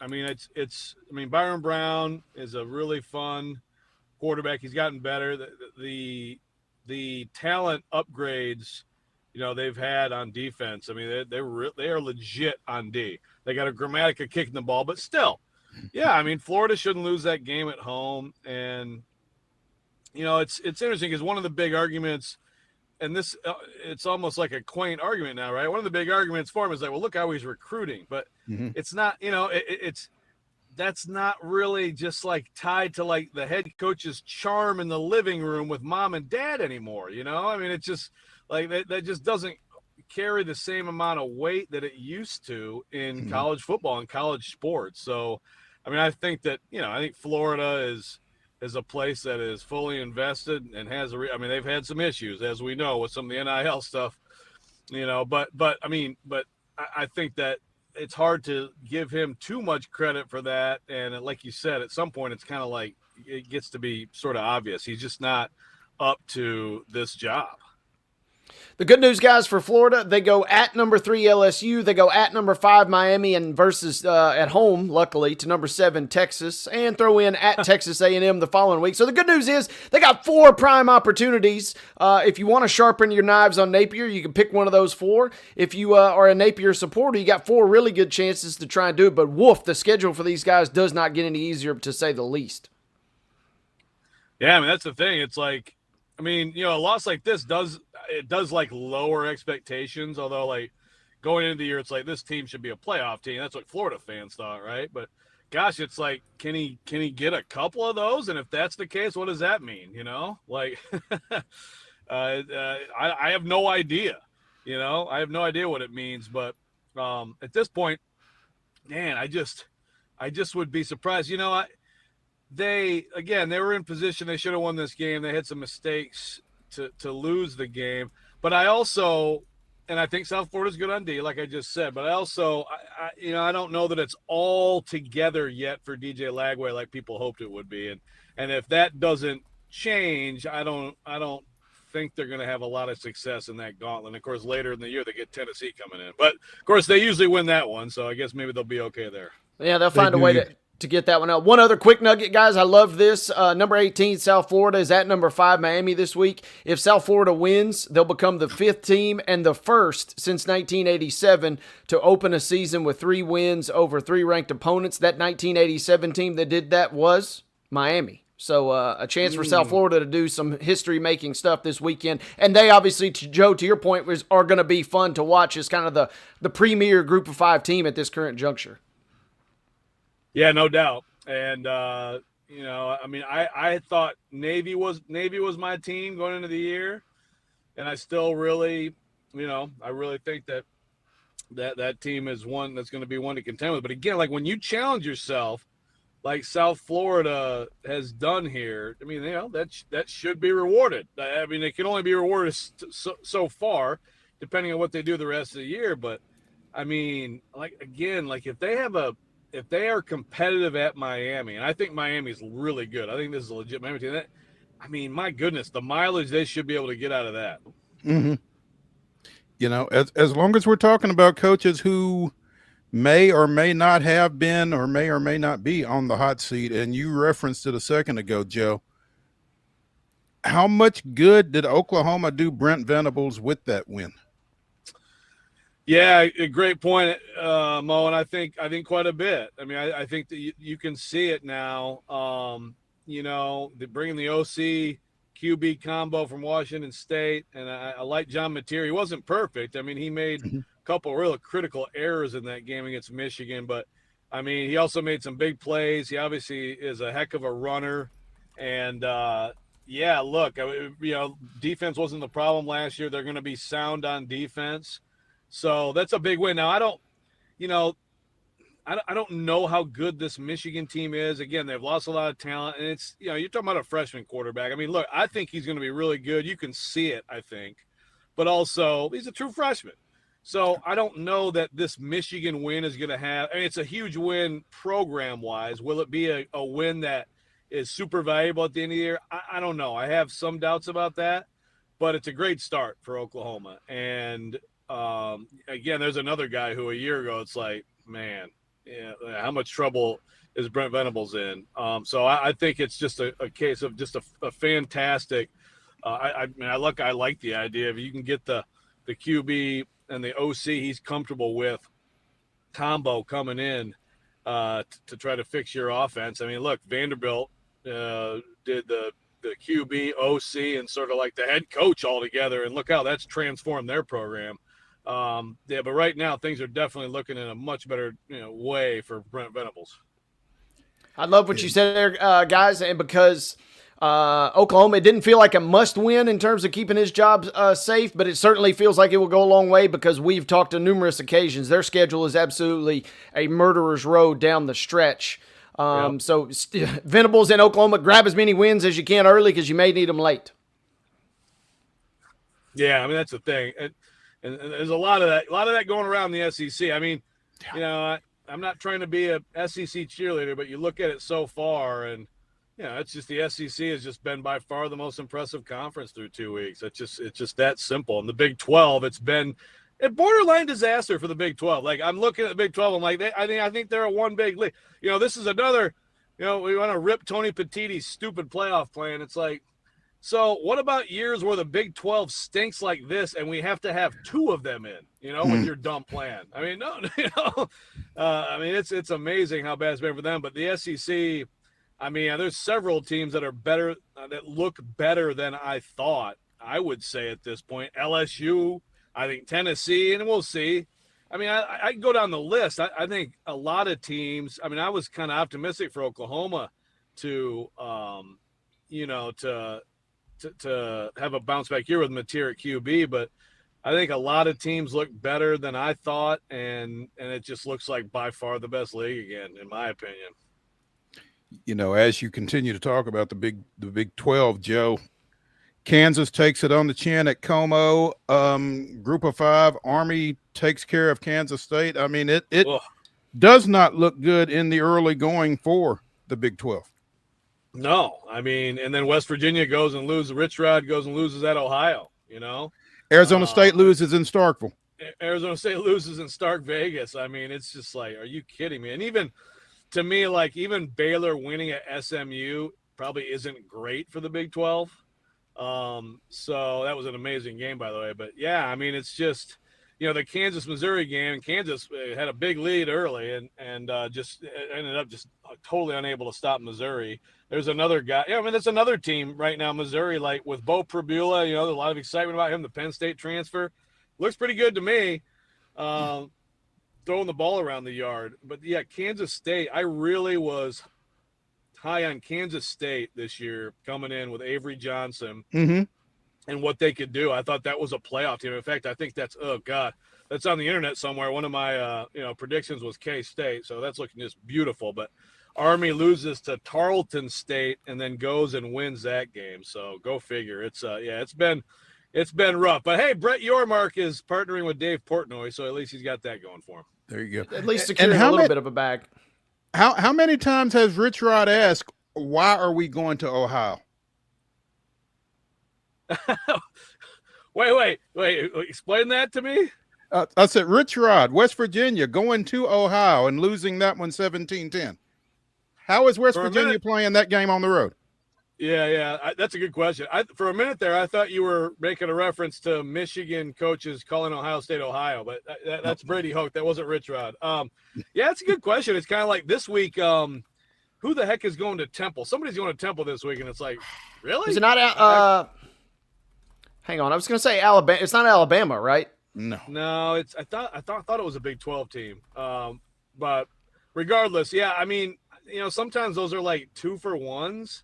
Oklahoma's going to Temple this week. I knew it was an SEC team. Yeah. There you go. Oklahoma going to Temple. I mean, sometimes you make these agreements and you can cut your payout to these schools. Instead of paying them $1.2 million, you pay them, $600K for 3 games, and then you throw in a visit. I mean, that's so right there you've saved yourself like probably more than $1 million by doing that. But I don't know. That's usually the only way stuff like that happens. Joe Rexrode of The Athletic joining us here on Main Street Sports Today, presented by the Tennessee Orthopedic Alliance of Columbia. Joe, you mentioned it. Vanderbilt goes up to Blacksburg and in the second half just completely took care of business in a 44-20 win. Yeah. You were talking about the poll. How is Vanderbilt not ranked?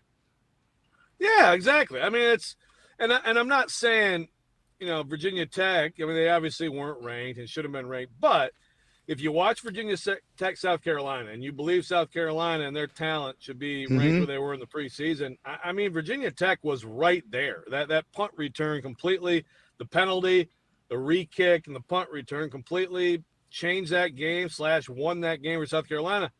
Virginia Tech matched up with them physically very well. And that's why I wasn't surprised that Virginia Tech, they're up 10 on Vandy. And it's like, I just feel like Vandy might not be able to stop them. I mean, the domination in the second half was truly something to behold. Look, I think Virginia Tech's probably about a 6-6 team, okay? But that's still in that stadium at night. There's talent on that team. And based on, look at the lower reaches of the poll, I absolutely would have had Vanderbilt in my top 25. I mean, again, some of these teams have done absolutely nothing. I'm not saying, again, you go by your preseason rankings, and if your team that you have wherever, number 9, wins twice, okay, I don't blame you for not dropping them out or whatever, but, yeah, you should be looking at teams that are actually doing things and putting them in. So, to me, that's a name on the front of the jersey, non-ranking. Where was I going to go? There was something else that I specifically wanted to ask you about, and I just lost it listening to you. Stop talking, Joe. Sorry, my voice does that to people. No, and I guess obviously we'll find out a lot more about Vanderbilt this weekend when they face South Carolina. But still, 2-0 at this point. Obviously, you thought they would take care of Charleston Southern, maybe not necessarily to the degree that they did. But again, even if this is a 500 Virginia Tech team, to go on the road and beat them the way they did is really impressive, I think. It is. Yeah, and again, it's like I don't expect these voters can't watch every game, but I mean Diego Pavia is leading the nation in passing efficiency right now, and that's not a fluke. And to me, he looks better throwing the ball. He has had in both those games. Yes, Charleston Southern aside, but even some of the throws against air would be impressive. Like he's just really looking great throwing the ball. And but you know what? To your point, Mo. I mean, hey. You got a huge game this week on the road, and you can really, you find a way to get that one, and you're going to be 5-0 going to Bama for that rematch. I mean, South Carolina has really handled Vanderbilt even last year in Nashville, 28-7, no problem with them at all. They had no problem with that offense. So we'll see if Vanderbilt has some better answers for them, but that would be a monumental win. Joe, keeping it in the state, talking a different program, though. I want to play a quick game of things that make you go, The look-ahead line this summer was Georgia minus 7.5 when they go to Knoxville this weekend. Tennessee has announced two key cornerbacks will be out with Jerron McCoy and Ricky Gibson both departing. With that being said, Joe, why is Georgia only a 3.5-point favorite? It feels like Vegas is trying to tell us a little something here today. Down to 3.5. Earlier, Robbie and I during the break were like, "Wow, it's down to 4.5." I mean, look, the money is coming in hard on Tennessee.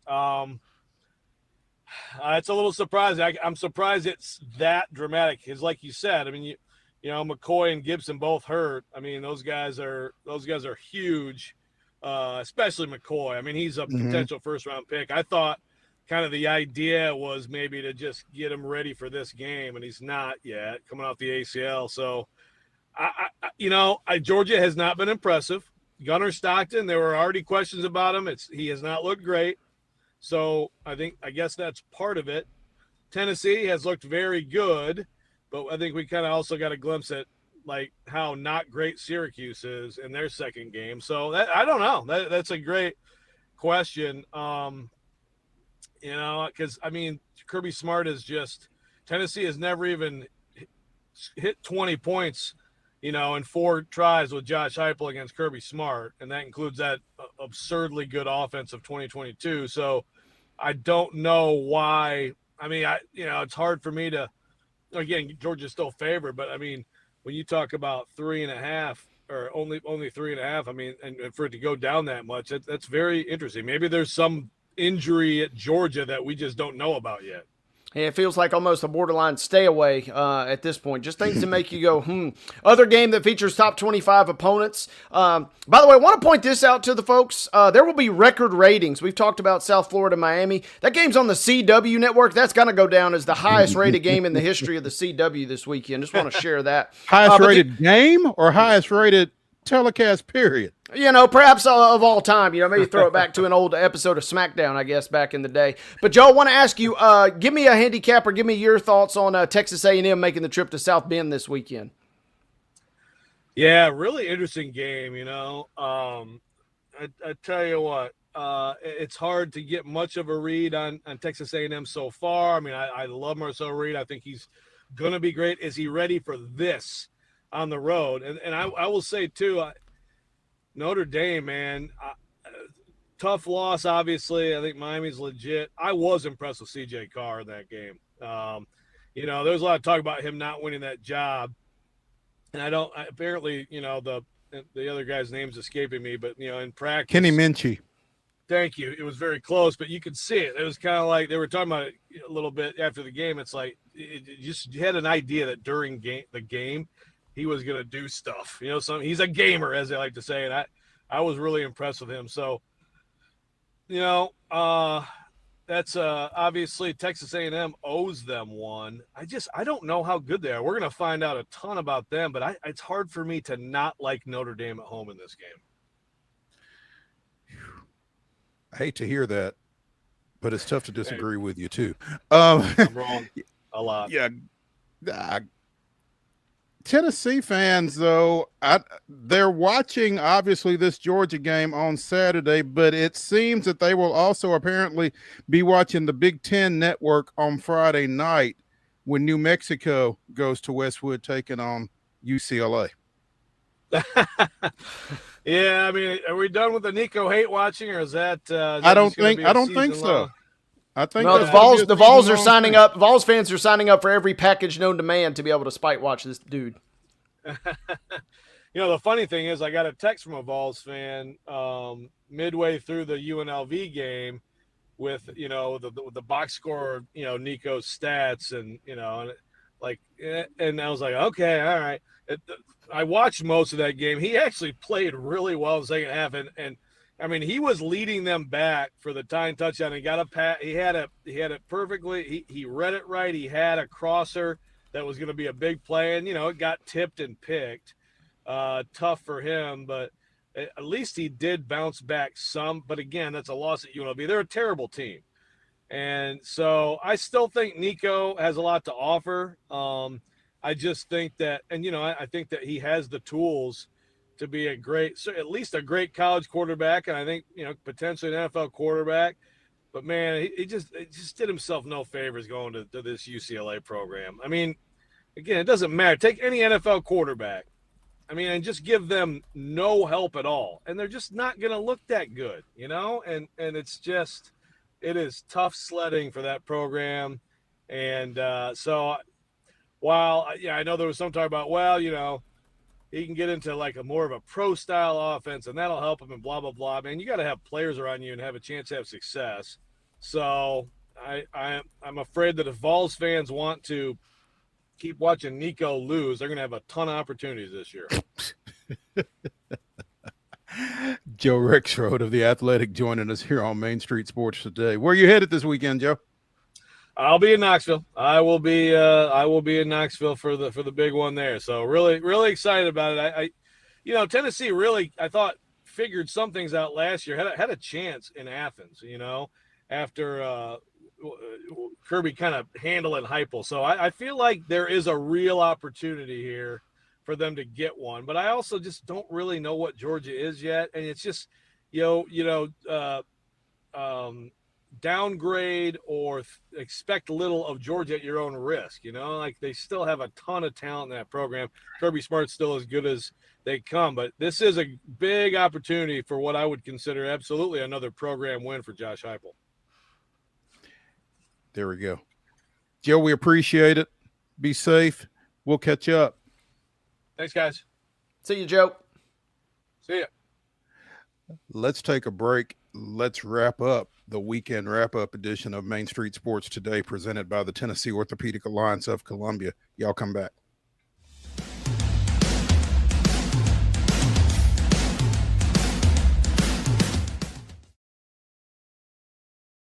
Being in Tennessee, we wanted to try to keep it as local as possible, so we have an entire section of our menu that is just dedicated to local whiskeys like Uncle Nearest, Jack Daniels, of course, George Dickel, Nelson Brothers, Greenbrier Whiskey, and all of our taps are all local. From 2 o'clock until midnight, we've got food every day for you guys. A good handful of appetizers, some entrees, and a couple salads and things like that. My name is Ethan Kanata. Please come down and see us at the Pick Lobby Bar here at the Omni in Nashville.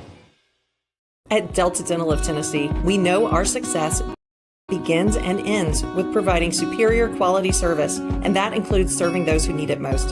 This year, we're celebrating 25 years of giving back to the community we call home. Delta Dental, along with our Smile 180 Foundation, supports Tennessee's dental colleges and oral health education, children's hospitals, free and reduced cost dental clinics, and other like-minded charities. Here's to the next 25 plus years of ensuring healthy smiles. There's a line that links us all.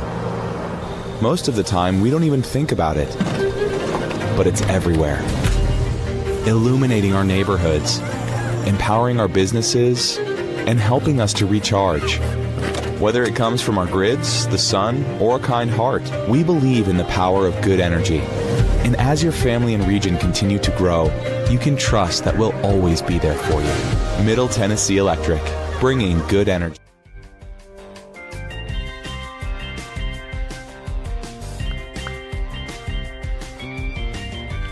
final segment of the weekend wrap-up edition of Main Street Sports Today, presented by the Tennessee Orthopedic Alliance of Columbia.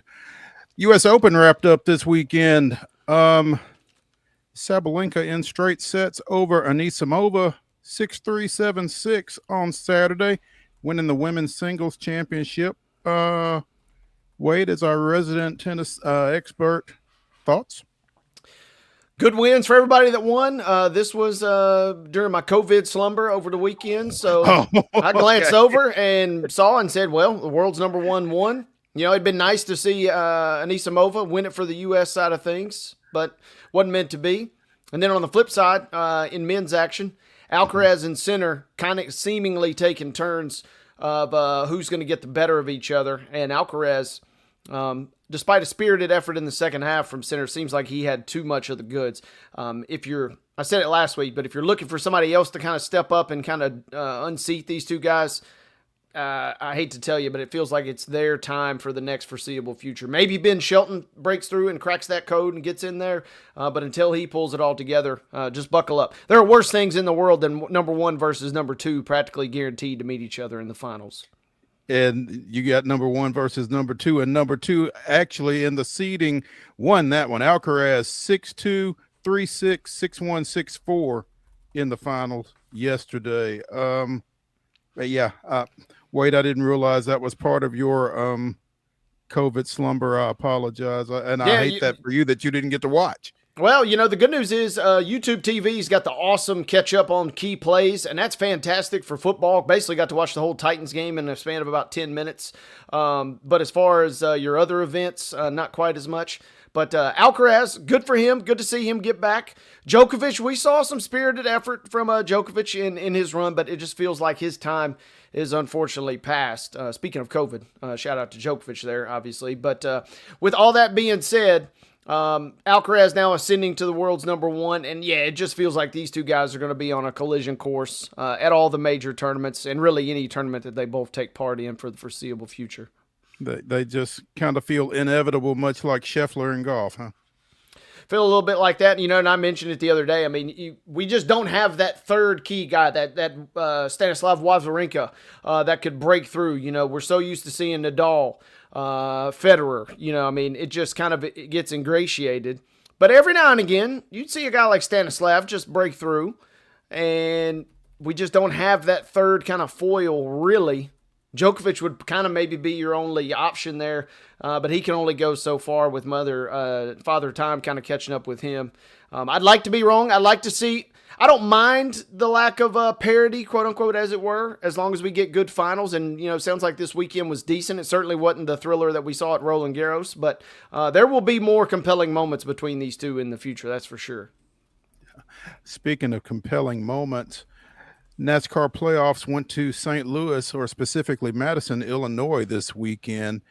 Denny Hamlin has not won a Cup Series championship, but he did win his 5th race of the season this weekend. And considering that puts him out ahead of everybody, you got to feel like maybe it's time for him to break through, holding off Chase Briscoe in the final lap to win the Enjoy Illinois 300 Sunday.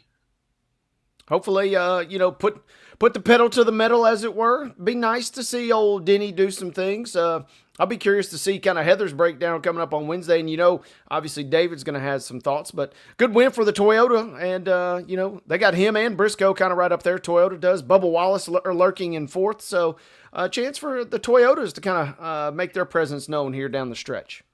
Meanwhile, not a good weekend for Josh Berry. Went out in stage 1, the Hendersonville resident did. So tough weekend for him. Good weekend for Denny. Again, his 5th win of the season, and clinches him a spot in the round of regardless of what happens this weekend in Heather's backyard up at Bristol. It's Bristol, baby.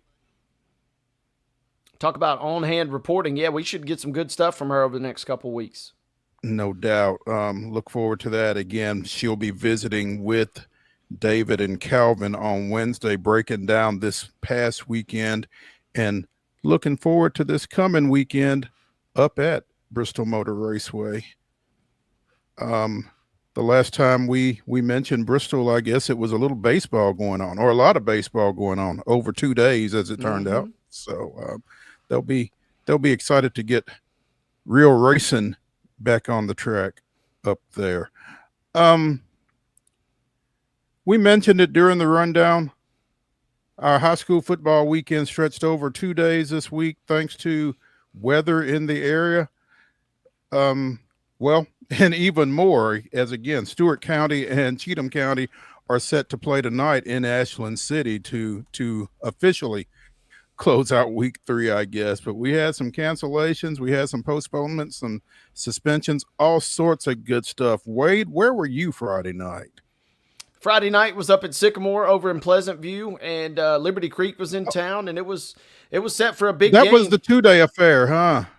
Yeah, split on over to Saturday. Yeah. Yep. That was the double overtime game, right? That's right. Yeah, the crowd was probably a tenth of what it was on Friday night, but those that did come back were treated to one heck of a game as Liberty Creek, a 4A team, made the trip back over, and they scored in the blink of an eye, but Sycamore answers right back. It was a real back and forth affair between two really scrappy teams, and Sycamore stud running back Hicks Hunter, he goes for 3 of the team's 4 touchdowns. He's closing in on 5,000 career total yards. This kid is a workhorse for the War Eagles, but it wasn't enough. That's the second straight week now that Sycamore's lost in late game fashion to a team of a higher classification. Wow. Speaking of higher classification, Richland picking up a big win against 3A White House Heritage over the weekend, their second straight win over a team from a higher classification after beating Spring Hill 28-19 the week before. Spring Hill of 4A. So it's kind of nice to see some of these teams stretch out a little bit from a scheduling standpoint early on. Just, trying to test off, trying to get yourself better, facing some tougher competition theoretically in hopes of putting yourself in a better position down the stretch in terms of late season and postseason action. I unfortunately did not see any football this weekend because I was going to Glencliff and Spring Hill, and they never got on the field and never tried to reschedule. So Glencliff and Spring Hill will be stuck with 9 games this year as a result of that cancellation. Had a handful of those, I guess. Also, Columbia Central and Independence just canceled their game after not being able to play on Friday night. But a lot of good stuff over the weekend. A big one, Ravenwood and Green Hill. Green Hill going over to Ravenwood again on Saturday, and the Raptors taking care of business big time, 43-14 there. Speaking of teams that have kind of stiffened up their schedule a little bit, tough night for Green Hill, but they went undefeated last year and then were a first round out in the playoffs. So finding out a little bit about yourself early ain't necessarily a bad thing. No, absolutely not. You mentioned it. 2 ways to test yourself. One's with a cream puff schedule, and you can kind of build some confidence. The others just set yourself up nicely. Hate that your game got rained out, man. Glencliff saw them the week before. They got 2 really good standouts. Their quarterback, Amarian Holman, is a stud, and their running back, Malachi Owsley, is an absolute beast. So maybe they'll use that week just to lick up some battle wounds and get ready for week 4. I was looking forward to seeing them under former Glencliff standout C.J. Scott back at the helm of his alma mater. So, but yeah, that one didn't come off. But hope springs eternal. Week 4 coming up after Stewart County and Cheatham County get done tonight. That's going to do it for the weekend wrap-up edition of Main Street Sports Today, presented by the Tennessee Orthopedic Alliance of Columbia. Catch Wade and Calvin here tomorrow at 2 o'clock. I'll see y'all later this week.